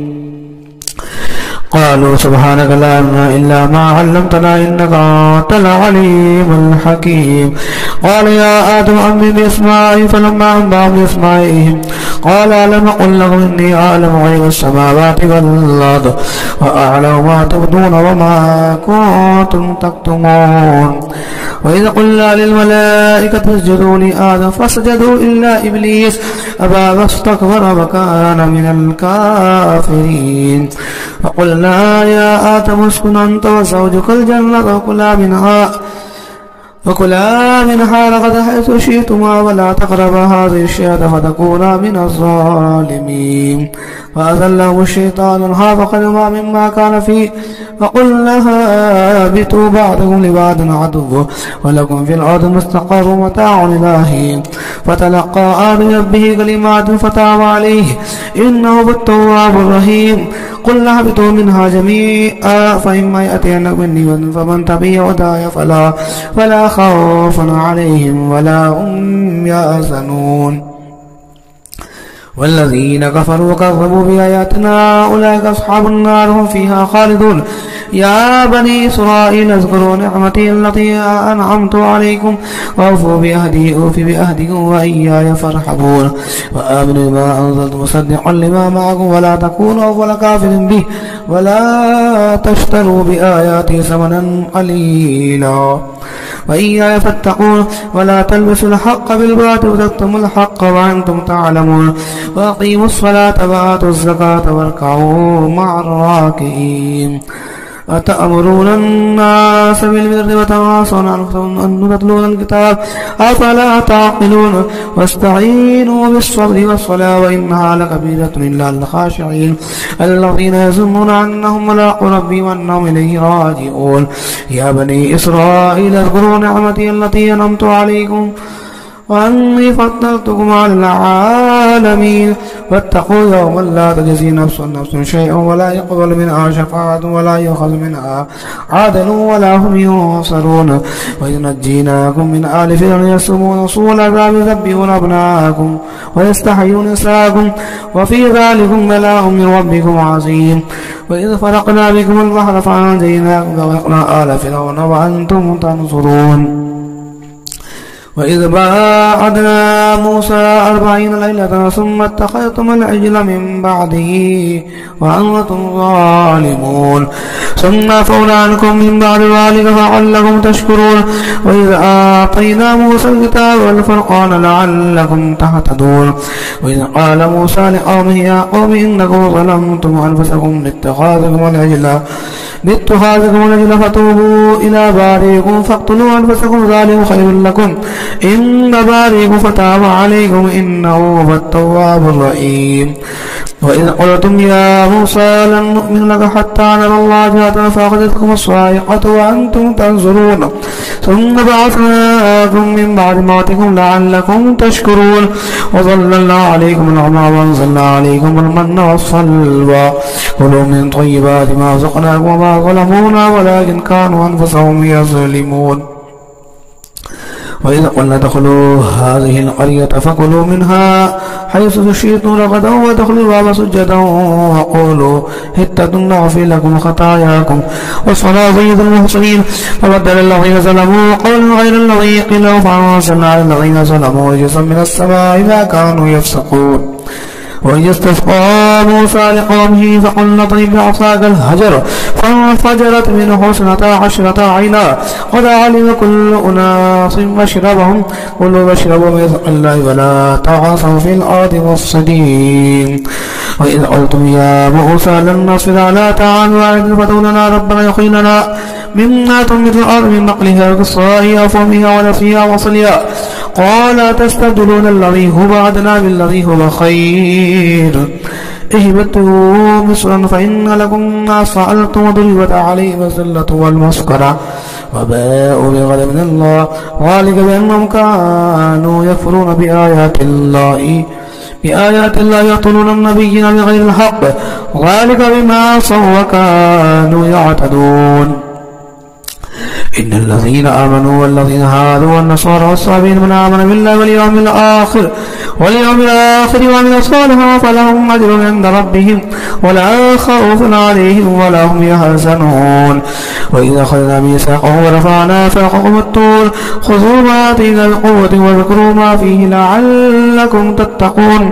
ثم توليتم من بعد ذلك فلولا فضل الله عليكم ورحمته لكنتم من الخاسرين ولقد علمتم الذين اعتدوا منكم في السبت فقلنا لهم كونوا قردة خاسئين وجعلناها نكالا لما بين يديها وما خلفها موعظة للمتقين وإذ قال موسى لقومه إن الله يأمركم أن تذبحوا بقرة قالوا وتتخذوا هزوا قال أعوذ بالله أن أكون من الجاهلين قالوا ادع لنا ربك يبين لنا ما هي قال يقول إنها بقرة لا فارض ولا بكر عبان بين ذلك ففعلوا ما تؤمرون قالوا ادع لنا ربك يبين لنا ما لونها قال إنه يقول إنها بقرة صفراء فاقع لونها تسر الناظرين قالوا ادع لنا ربك يبين لنا ما هي إن البقرة شابه علينا وإنا إن شاء الله لمهتدون قال إنه يقول إنها بقرة لا ظل تصير الأرض ولا تسقي الحرث مسلمة لا شية فيها قالوا الآن جئت بالحق فظلموها وما كانوا يفعلون وإذ قتلتم نفسا فادارأتم فيها والله مخرج ما كنتم تكتمون فقل الذي بعد كذلك يحيي الله الموتى ويريكم آياته لعلكم تعقلون ثم قست قلوبكم من بعد ذلك فهي كالحجارة أو أشد قسوة وإن من الحجارة لما يتفجر منه الأنهار وإن منها لما يشقق فيخرج منه الماء وإن منها لما يحبط من خشية الله وما الله بغافل عما تعملون أفتطمعون أن يؤمنوا لكم وقد كان فريق منهم يسمعون كلام الله ثم يحرفونه من بعد ما قالوه وهم يعلمون وإذا لقوا الذين آمنوا قالوا آمنا وإذا خلا بعضهم إلى بعض قالوا أتحدثونهم بما فتح الله عليكم ليحاجوكم به عند ربكم أفلا تعقلون أفلا يعلمون أن الله يعلم ما يسرون وما يعلنون ومنهم أمي ولا يعلم الكتاب إلا أماني وإنهم إلا يظنون فويل للذين يكتبون الكتاب بأيديهم ثم يقولون هذا من الله يشتروا به ثمنا قليلا وويل لهم مما كتبت أيديهم وويل لهم مما يكسبون وقالوا لن تمسنا النار إلا أياما معدودة قل اتخذتم عند الله أحدا فلن يخلف الله عهده وأن تقولوا على الله ما لا تعلمون بلى من كسب سيئة وحاط به خطيئته فلا أصحاب النار هم فيها خالدون والذين آمنوا وعملوا الصالحات أولئك أصحاب الجنة هم فيها خالدون وإذا أخذنا ميثاق بني إسرائيل لا تعبدون إلا الله وبالوالدين إحسانا وذي القربى واليتامى والمساكين وقولوا للناس وأقيموا الصلاة وآتوا الزكاة ثم توليتم إلا قليلا منكم وأنتم معرضون وإذا أخذنا ميثاقهم لا تسفكون دماءكم ولا تخرجون أنفسكم من دياركم ثم أقررتم وأنتم تشهدون ثم أنتم هؤلاء تقتلون أنفسكم وتخرجون فريقا منكم من ديارهم تظاهرون عليهم بالإثم والعدوان وإن يأتوكم أسارى تفاتوا وحرمون عليهم إخراجهم أفتؤمنون ببعض الكتاب وتكفرون ببعض فما جزاء من يفعل ذلك منكم إلا خزي في الحياة الدنيا ويوم القيامة يردون إلى أشد العذاب وما الله بغافل عما تعملون أولئك الذين اشتروا الحياة الدنيا بالآخرة ولا يخفف عنهم العذاب ولا هم ينصرون ولقد آتينا موسى الكتاب وقفينا من بعده بالرسل وآتينا عيسى ابن مريم البينات وأيدناه بروح القدس أفكلما جاءكم رسول بما لا تعبى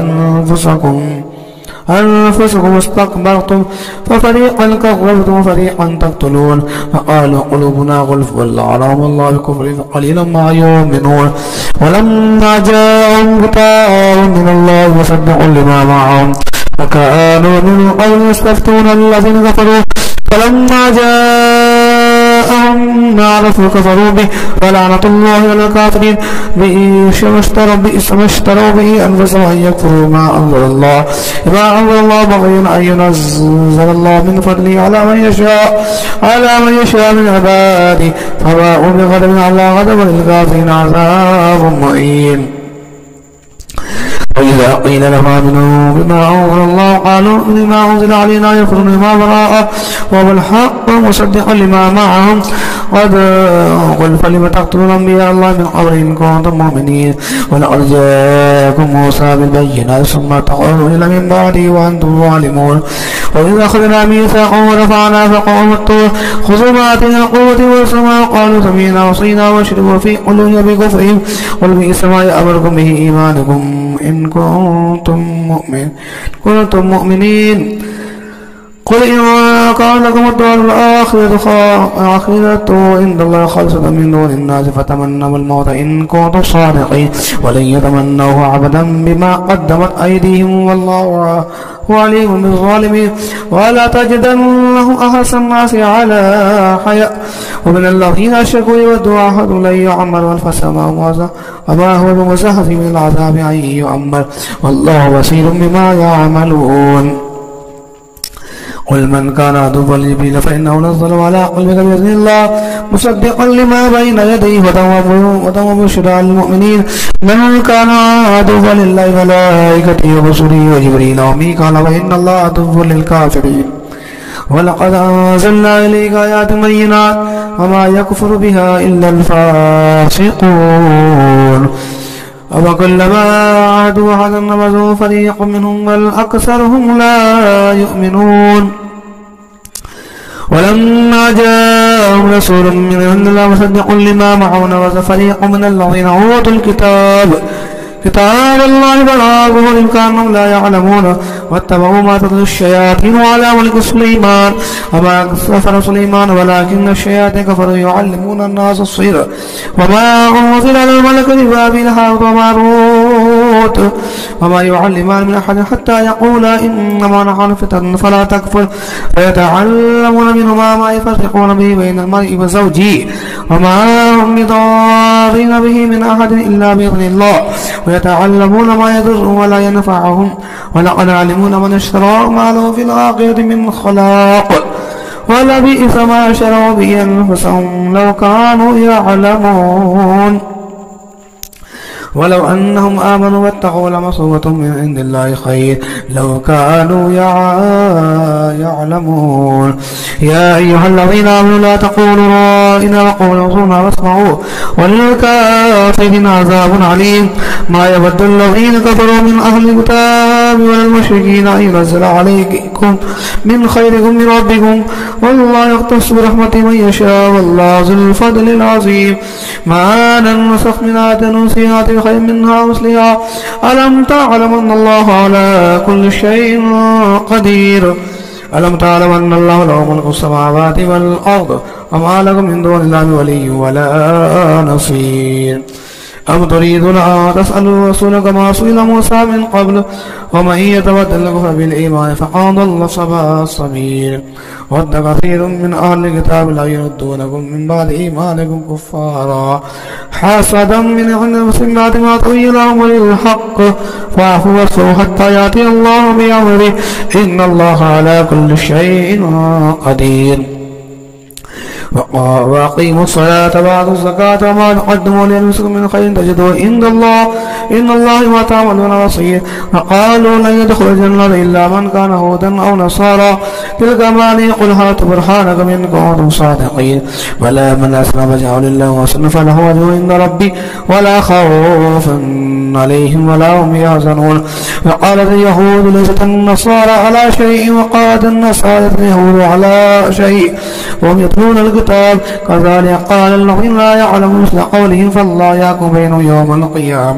يوم القيامة فيما كانوا فيه يختلفون ومن أظلم ممن منع مساجد أن يذكر فيها اسمه وسعى في خرابها أولئك ما كانوا أن يدخلوها إلا خائفين لهم في الدنيا خزي ولهم في الآخرة عذاب عظيم ولله المشرق والمغرب فأينما تولوا فسوجه الله إن الله واسع عليم قال اتخذ الله ولدا سبحانه وله ما في السماوات والأرض كل له قانتون بديع السماوات والأرض وإذا قضى أمرا فإنما يقوله كن فيقول وقال الذين لا يعلمون لولا يكلمون الله تأتينا آية كذلك قال الذين من قبل مثل قولهم تشابهت قلوبهم قد بينا الآيات لقوم يوقنون إنا أرسلناك شاهدا مبشرا ونظيرا ولا تسأل عن أصحاب الجحيم ولا ترضى عنك اليهود ولا النصارى حتى تتبع ملتهم قل إن هدى الله والهدى ولئن اتبعت هواهم بعد الذي جاءك من العلم ما لك من الله من ولي ولا نصير الذين آتيهم يتلون حق تلاوته أولئك يؤمنون به ومن يكفر به فأولئك هم الخاسرون يا بني إسرائيل اذكروا نعمتي التي أنعمت عليكم وأني فضلتكم على العالمين واتقوا يوما لا تجزي نفس عن نفس شيئا ولا يقبل منها عدل ولا تنفع شفاعة ولا هم ينصرون وإذ ابتلى إبراهيم بكلمات فأتمهن قال إني جاعلك للناس إماما قال من ذريتي لا ينال أحد الظالمين وإذ جعلنا بيت مثالنا ضمنا للتخذ مقام إبراهيم مصلى وعيدنا إلى إبراهيم وإسماعيل أن طهر بيت للطائفين والعاكفين والركع السجود وإذ قال إبراهيم رب اجعل هذا بلدا آمنا وارزق أهله من الثمرات من آمن منهم بالله آمن منهم بالله واليوم الآخر قال آمن كفر فأمته قليلا ثم اعتذر إلى عذاب النار وبئس المصير. وإذ يرفع إبراهيم القواعد من بيت إسماعيل ربنا تقبل منا إنك أنت السميع العليم ربنا واجعلنا مسلمين لك ومن ذريتنا أمة مسلمة لك وارنا مناسكنا وتب علينا إنك أنت التواب الرحيم. ربنا وابعث فيهم رسولا يتلو عليهم آياتك ويعلمهم الكتاب والحكمة ويزكيهم إنك أنت العزيز الحكيم. ومن يرغب عن ملة إبراهيم إلا من سفي نفسه ولقد اصطفيناه في الدنيا وإنه في الآخرة لمن الصالحين. إذ قال له ربه أسلم قال أسلمت لرب العالمين. وبشر بها إبراهيم ويعقوب يا بني إن الله اصطفى لكم الدين فلا تموتن إلا وأنتم مسلمون. أم كنتم شهداء إذ حضر يعقوب الموت إذ قال لبنيه ما تعبدون من بعدي قالوا نعبد إله آبائك إبراهيم إسماعيل وإسحاق إلها واحدا ونحن له مسلمون. تلك أمة قد خلت لها ما كسبت لكم ما كسبتم ولا تسألون عما كانوا يعملون. وقالوا كونوا هودا وصالحا قل بل ملة إبراهيم حنيفا وما كان من المشركين. قولوا آمنا بالله وما أنزل إليه وما أنزل إليه إلى إبراهيم وإسماعيل وإسحاق ويعقوب والأسباط وما أوتي موسى وعيسى وما أوتي النبيون من ربهم لا نفرق بين أحد منهم ونحن له مسلمون. فإن آمنوا مثل ما آمنتم به فقد اهتدوا وإن تولوا فإنهم في شقاق فسيكفيكهم الله السميع العليم. صبغة الله ونحن أحسن من الله صبغة ونحن له عابدون. ولا تحاجوننا في الله وربنا وربكم لنا أعمالنا ولكم أعمالكم ونحن له مخلصون. أم تقولون إن إبراهيم وإسماعيل وإسحاق ويعقوب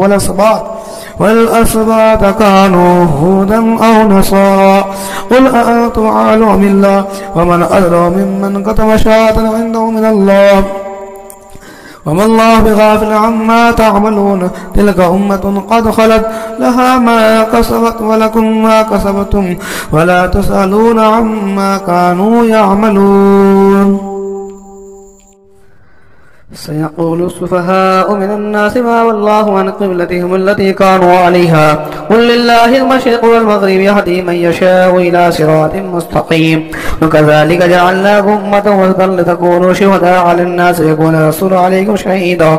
وما جعلنا القبلة التي كنت عليها إلا لنعلم من يتبع الرسول ممن ينقلب على عقبيه وإن كانت لكبيرة إلا على الذين هدى الله وما كان الله ليضيع إيمانكم إن الله بالناس لرؤوف رحيم. قد نرى تقلب وجهك في السماء فلنولينك قبلة ترضاها فول وجهك شطر المسجد الحرام وحيث ما كنتم فولوا وجوهكم شطرا وإن الذين أوتوا الكتاب ليعلمون أن الحق من ربهم وما الله بغافل عما يعملون. ولئن أتيت الذين أوتوا الكتاب بكل آية ما تبعوا قبلتك وما أنت بتابع قبلة وما بعدهم بتابع قبلة بعد ولئن اتبعت أهواءهم من بعد ما جاءك من العلم إنك إذا لمن الظالمين. الذين آتيناهم الكتاب يعرفونه كما يعرفون أبناءهم وإن فريقا منهم ليكتمون الحق وهم يعلمون. الحق من ربك فتكون ولا تكونن من الممترين. ولكل وجهة وولي فاستبقوا الخيرات أينما تكونوا يأتي بكم الله جميعا إن الله على كل شيء قدير. ومن حيث خرجت فول وجهك شطر المسجد الحرام وإنه للحق من ربك وما الله بغافل عما تعملون. ومن حيث خرجت فولوا وجهك شطر المسجد الحرام وحيث ما كنتم فولوا وجوهكم شطرا لئلا يكون الناس عليكم حجة إلا الذين ظلموا فلا تخشوني وليتم نعمتي عليكم ولعلكم تعتدون. كما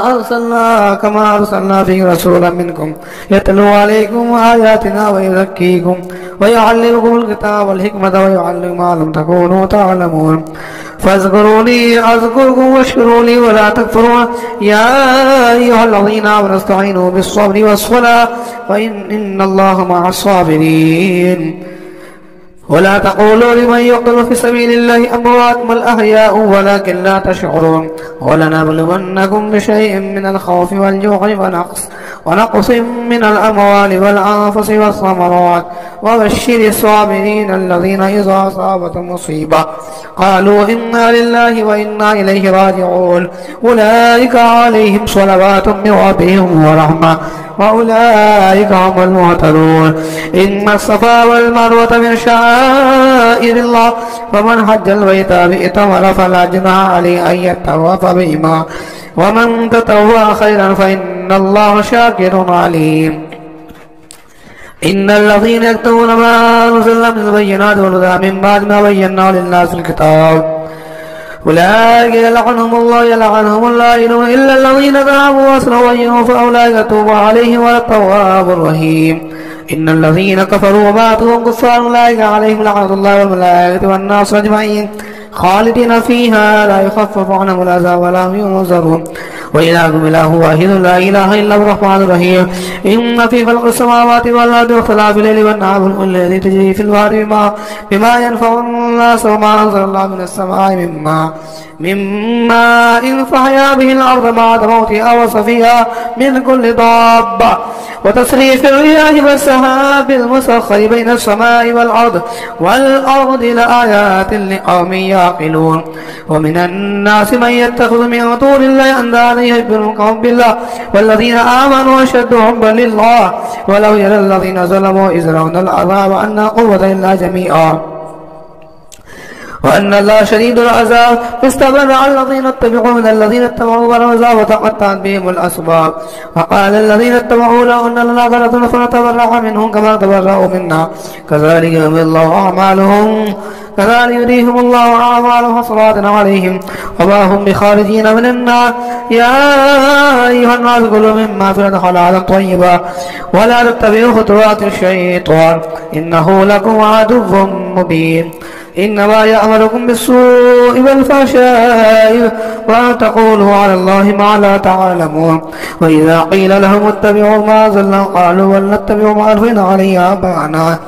أولو كان آباؤهم لا يعقلون شيئا ولا يهتدون ومثل الذين كفروا كمثل الذي ينعق ما لا يسمع إلا دعاء ونداء ثم بكما فهم لا يعقلون يا أيها الذين آمنوا كلوا من طيبات ما رزقناكم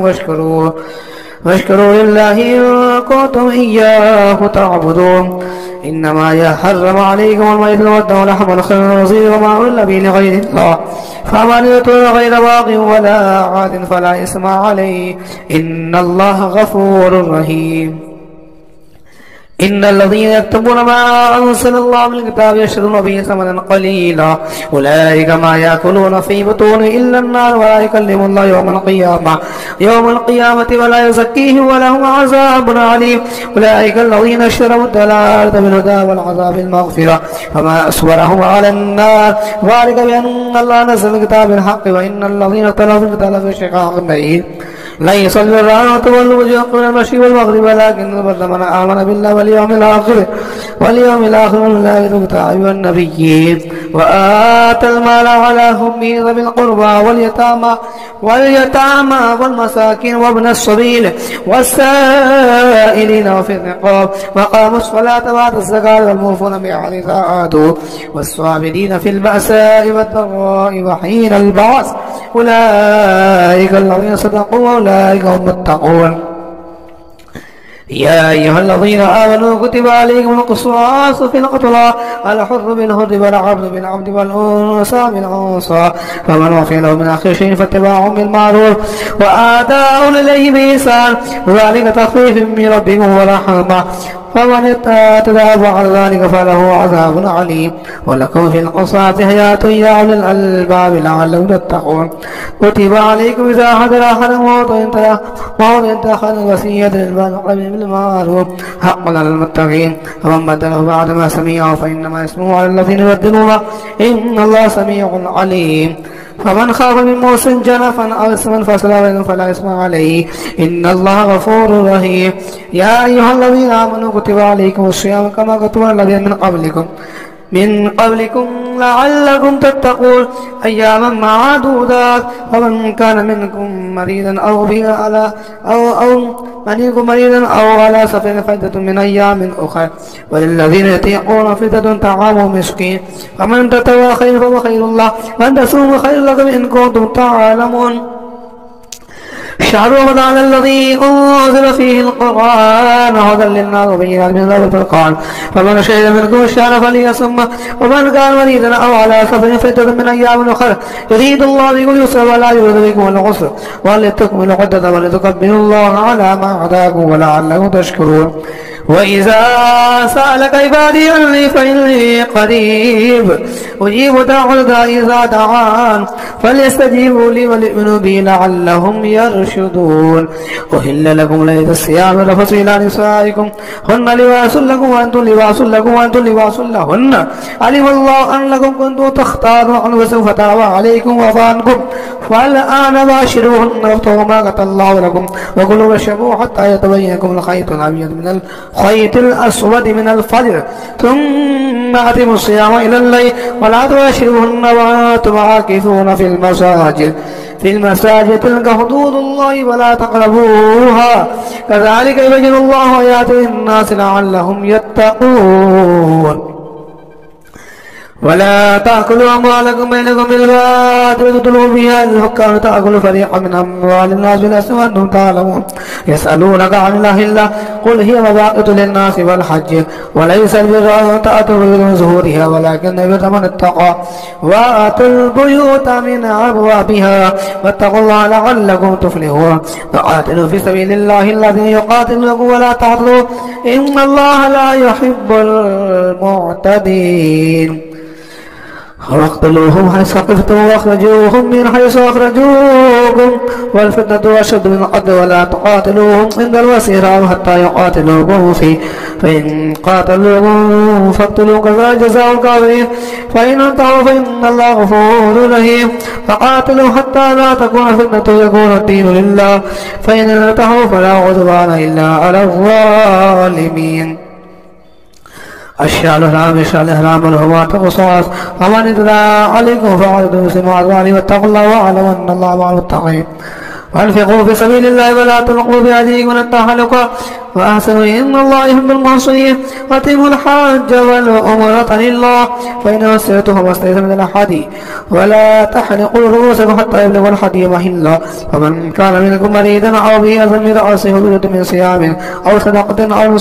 نسك فإذا أمنتم فمن تمتع بالأمر الحج فما استيسر من الهدي فمن لم يجد فصيام 3 أيام في الحج و7 إذا رجعتم تلك 10 كاملة ذلك لمن لم يكن أهل حاضر المسجد واتقوا الله واعلموا أن الله شديد العقاب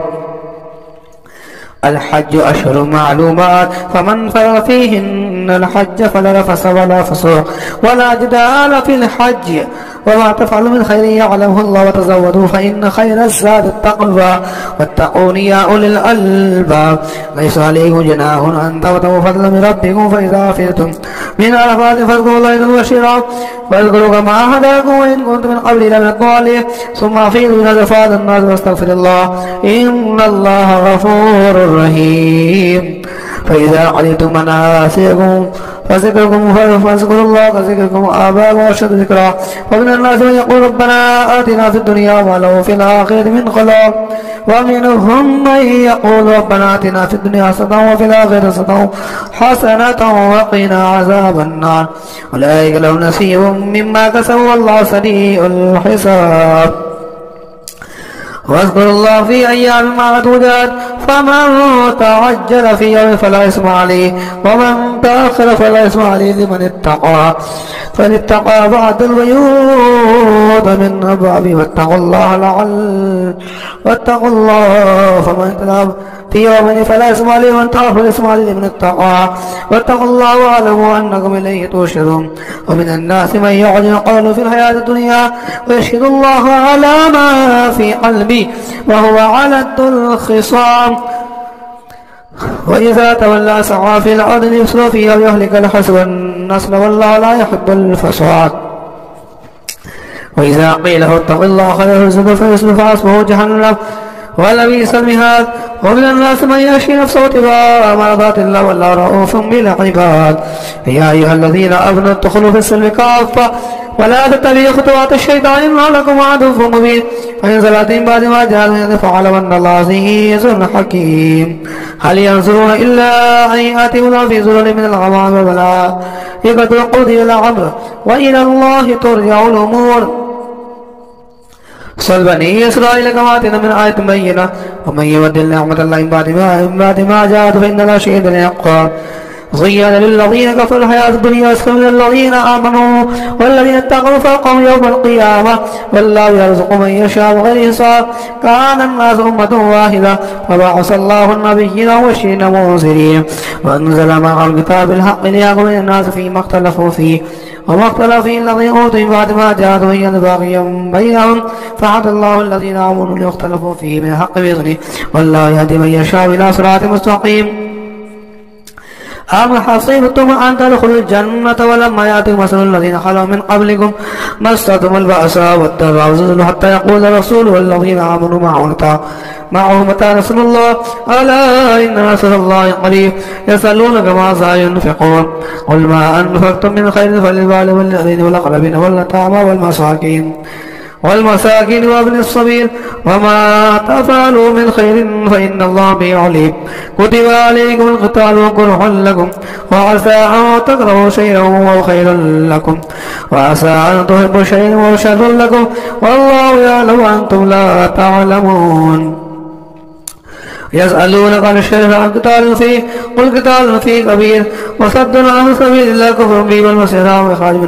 وإخراج أهل منه أكبر عند الله والفتنة أكبر من القتل ولا يزال يقاتلونكم حتى يردوكم عن دينكم إن استطاعوا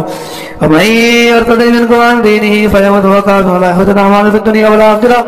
أولئك أصحاب النار هم فيها خالدون. إن الذين آمنوا والذين هاجروا وجاهدوا في سبيل الله أولئك يرجون رحمة الله والله غفور رحيم. يسألونك عن الخمر والميسر قل فيما اسم كبير ونافع للناس وإثمهما أكبر من نفعهما ويسألونك ماذا ينفقون قل العفو كذلك يبين الله لكم الآيات لعلكم تتفكرون في الدنيا والآخرة. ويسألونك عن اليتامى قل إصلاح لهم خير وإن تخالطوهم فإخوانكم والله يعلم من المسلم ولو شاء الله لعنتكم إن الله عزيز حكيم. ولا تنكحوا المشركات حتى يؤمن ولا أمة مؤمنة خير من مشركة ولو أعجبتكم ولا تنكحوا المشركين حتى يؤمنوا ولا أمة خير من مشرك ولا أعجبكم ولا يدخلون إلى النار والله يدخل الجنة والمغفرة بإذنه ويبين آيات الناس لعلهم يتذكرون. ويسألونك عن المحيض قل وعظ فأتوا النساء في المحيض ولا تقربوهن حتى يطهرن فإذا تطهرن فأتوهن من أمركم الله نساء إن الله يحب التوابين ويحب المتطهرين. نساؤكم حرص لكم فأتوا لكم أن شئتم فقدموا لنفسكم واتقوا الله واعلموا أنهم ملاقوه وبشر المؤمنين. ولا تجعلوا عرضا لأيمانكم تتقوا تسلكوا إلى النار والله سميع عليم. لا يؤاخذكم الله بالله في إيمانكم ولكن يؤاخذكم بما قسمت قلوبكم والله غفور حليم. للذين يؤلون من نسائهم تربص 4 أشهر فإن فاءوا فإن الله غفور رحيم. وإن عزموا الطلاق فإن الله سميع عليم. والمطلقات ربصن بأنفسهن 3 قروء ولا يحل لهن أن يكتمن ما خلق الله في أرحام إن كن لا يؤمن بالله واليوم الآخر وبعولتهن والذين في ذلك عدو إصلاحا ولهن مثل الذي عليهن بالمعروف وللرجال عليهن درجة والله عزيز حكيم. الطلاق مرتان فإمساك بمعروف ميثاقا ولا يحل لكم أن تأخذوا مما آتيتموهن شيئا إلا يخاف أن لا يقيم حدود الله فإن خفتم أن لا يقيم حدود الله فلا جناح عليهما في حدود الله فلا تعتدوها ومن يتعد حدود الله فأولئك هم الظالمون. فإن طلقها فلا تحل حتى تنكح زوجا غيره، فإن طلق فلا جناح عليهما أن يتراجعا إن ظنا يقيم حدود الله، وتلك حدود الله يبينها لقوم يعلمون. وإذا طلقتم النساء فبلغن أجلهن فأمسكوهن بمعروف أو سرحوهن بالمعروف، ولا تمسكوهن ضرارا لتعظموا من يفعل ذلك فقد ظلم نفسه، ولا تتخذوا آيات الله هزوا واذكروا نعمة الله عليكم وأحسنوا وتعالوا الكتاب والحكمة يعظكم به، واتقوا الله واعلموا أن الله بكل شيء عليم. وإذا طلقتم النساء فبلغن أجلهن فلا تعضلوهن أن ينكحن أزواجهن إذا تراضوا بينهم بالمعروف، ذلك يوعظ به من كان منكم يؤمن بالله واليوم الآخر، ذلكم أزكى لكم وأطهر والله يعلم وأنتم لا تعلمون. والوالدات يرضعن أولادهن حولين كاملين لمن أراد أن يتم الرضاعة، والمولود له رزقهن وكسوتهن بالمعروف لا تكلف نفس إلا وسعها، لا تضار والدة بوالدها ولا مولود له بولده، وعلى الوالد مثل ذلك، فإن أرادا فصالا تراض من التشاور فلا جناح عليهما، وإن أردتم تستأجروا الله فلا جناح عليكم إذا سلمتم وآتيتم بالمعروف، واتقوا الله واعلموا أن الله بما تعملون بصير. والذين يتوفون ويذرون أزواجا يتربصن بأنفسهن 4 أشهر وعشرا، فإذا بلغن أجلهن فلا جناح عليكم فيما فعلن في أنفسهن بالمعروف، والله بما تعملون خبير. ولا جناح عليكم فيما عرضتم به من خطبة النساء يقنن في أنفسكم، علم الله أنكم ستكونون وليك الله توعدون إلا أن تقولوا قولا معروفا، ولا تعزموا عقدة حتى تموتوا أجلا، واعلموا أن الله يعلم ما في أنفسكم فاعذروه، واعلموا أن الله غفور حليم. لا جناح عليكم إن طلقتم النساء ولم تمسون أو تفرضوا لهن فريضة، ومتعوهن بالموسع قدر والمقتدر قدر ومتاعا بالمال حقا للمحسنين، فإن طلقتموهن من قبل أن تمسوهن قد فرضتم لهن فريضة فنصف ما فرضتم إلا أن يعفون أو يعفو الذي بيده عقدة النكاح، وأن تعفوا عقدة التقوى، ولا تنسبوا الفضل بينكم إن الله بما تعملون بصير. حافظوا على الصلوات والصلاة الوسطى وقوموا لله قانتين، فإن خفتم فرجالا أو ركبانا فإذا أمنتم فاذكروا كما علمكم تعلمون. والذين يتوفون ويذرون أزواجا وصية لأزواجهم متاعا إلى الحول غير إخراج، فإن خرجنا فلا جناح عليكم فيما فعلن في مثلن بالمعروف، والله عزيز حكيم. وللمطلقات متاع بالمعروف حقا على المتقين، كذلك يبين الله لكم آياته لعلكم تعقلون. ألم تر الذين خرجوا من ديارهم على الحزن الموت فقال لهم الله موتوا ثم أحياهم إن الله لزفتنا الناس ولكن أكثر الناس لا يشكرون. فقاتلوا في سبيل الله واعلموا أن الله سميع عليم. من ذا الذي يقول الله قرضا حسنا فيضاعف له أضعافا كثيرا، والله يقبض ويبسط إليه ترجعون. ألم تر إلى الملأ من بني إسرائيل من بعد موسى إذ قالوا لنبي الله ابعث ملكا نقاتل في سبيل الله، قال هل عصيتم إن كتب عليكم القتال ألا تقاتلوا؟ قالوا ما لنا إلا نقاتل في سبيل الله وقد أخرجنا من ديارنا وأبنائنا، فلما كتب عليهم القتال تولوا إلا قليلا منهم، والله عليم بالظالمين. فقال لهم نبي إن الله قد بعث لهم طالوت ملكا، قالوا أن يكون لهم ملك علينا ونحن حق منك ولهم الخير من المال، قال إن الله اصطفاه عليكم وزاده بسطة في العلم وفي العلم والجسم، والله يؤتي ملكه من يشاء والله واسع عليم. فقال له نبي أن آية من غياتكم واتعوا في سكينة ما فبحقية من ربكم وبقية مما ترك آل موسى وآل هارون تحت الملائكة إن في ذلك لآية لكم إن كنتم مؤمنين. فلما فصلت الأرض بالجنود قال إن الله طليق من خلق فمن شرب منه فليس مني ولم يطعم منه مني إلا من ترك فمن فشرب منه إلا قليلا منه. فلما جاوزه والذين آمنوا معه قالوا لا طاقة لنا بجانب جنوده، قال الذين يظنون ملاك الله كم من فئة قليلة غلبت فئة كثيرة بإذن الله والله مع الصابرين. ولما برزوا جنوده قالوا ربنا أفرغ علينا صبرا وثبت أقدامنا وانصرنا على القوم الكافرين فهزموا بإذن الله وقتل داود جالوت وآتاه الله الملك والحكمة وعلمه ما يشاء ولولا دفع الله الناس بعضهم ببعض لفسدت الأرض ولكن لا يفعل من الظالمين تلك آيات تدل بالحق إنك من المرسلين تلك بدلنا بعضهم على بعض منهم كلم الله ورفع بعض الدرجات وآتينا عيسى ابن أيدناه القدس ولو شاء الله مطر الذين بعد ما جاءت بينات والله من اختلفوا فمنهم من آمن ومنهم كفر ولو شاء الله مطر ولكن الله يفعل ما يريد يا أيها الذين آمنوا أنفقوا مما رزقناكم من قبل أن يأتي يوم لا بيع فيه ولا خلة ولا شفاعة والكافرون هم الظالمون الله لا إله إلا هو الحي القيوم لا تأخذه سنة ولا نوم له ما في السماوات وما في الأرض من ذا الذي يشفع عنده إلا بإذنه يعلم ما بين أيديهم وما خلفهم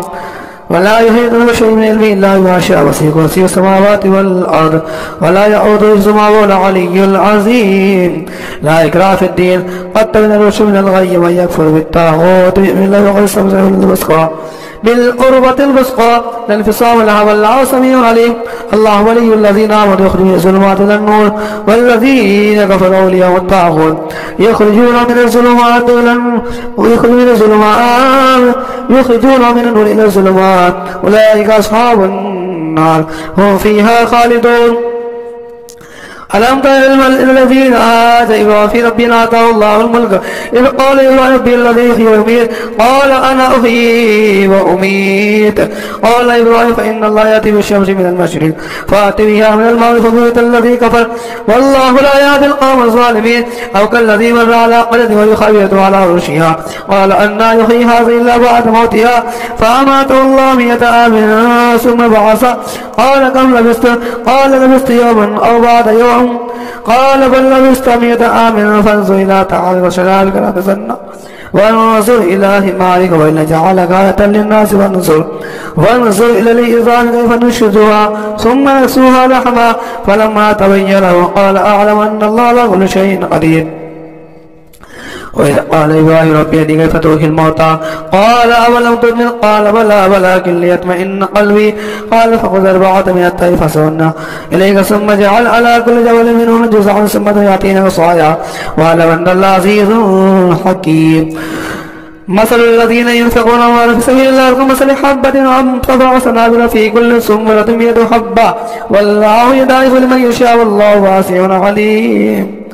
الذين ينفقون أموالهم في سبيل الله ثم لا يتبعون ما أنفقوا منا ولا أجل لهم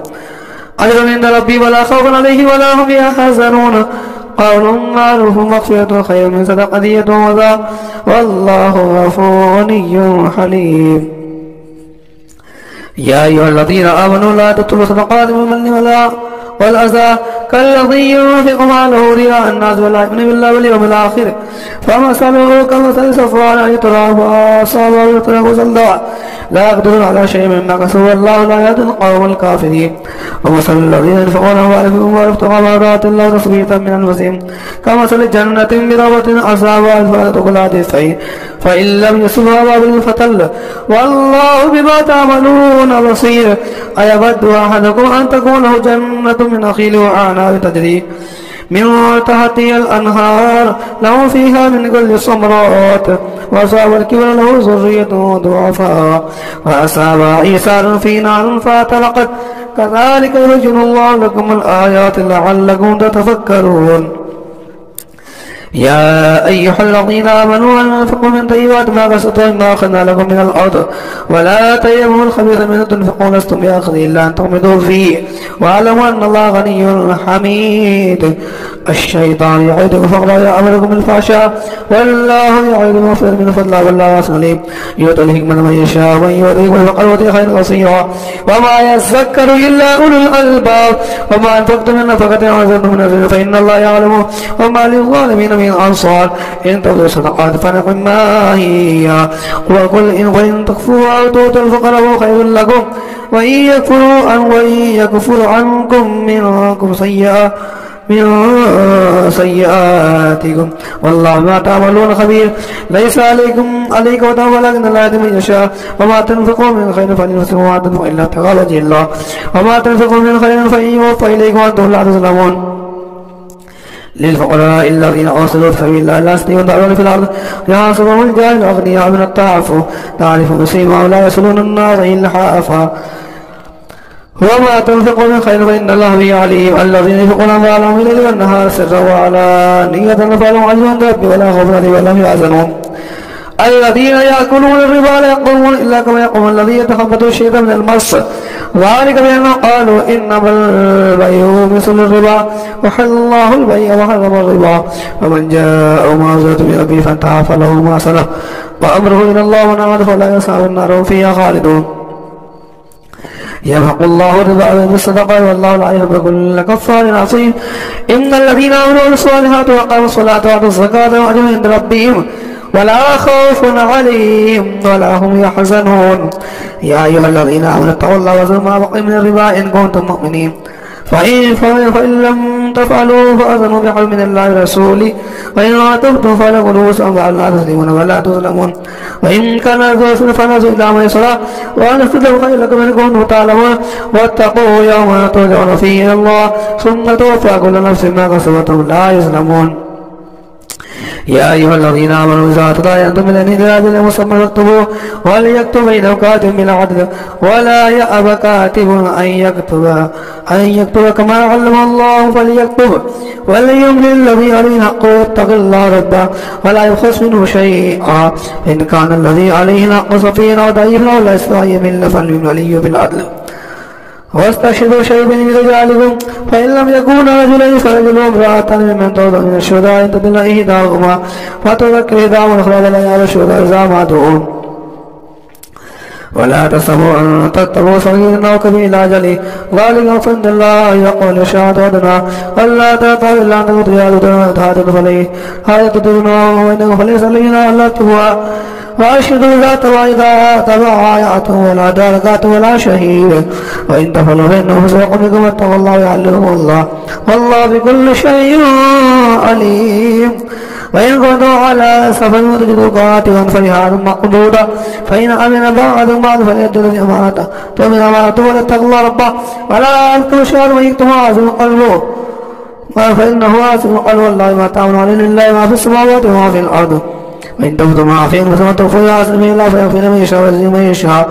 والله على كل شيء قدير آمن الرسول ما أنزل إليه من ربه والمؤمنون كل آمن بالله وملائكته وكتبه ورسله لا نفرق بين أحد من رسله قالوا سمعنا وأطعنا غفرانك ربنا وإليك المصير لا يكلف الله نفسا إلا وسعها لها ما كسبت وعليها ما اكتسبت ربنا لا تؤاخذنا إن نسينا واخطأنا ربنا ولا تحمل علينا إصرا كما حملته على الذين من قبلنا ربنا ولا تحملنا ما لا طاقة لنا به واعف عنا واغفر لنا وارحمنا أنت مولانا فانصرنا على القوم الكافرين.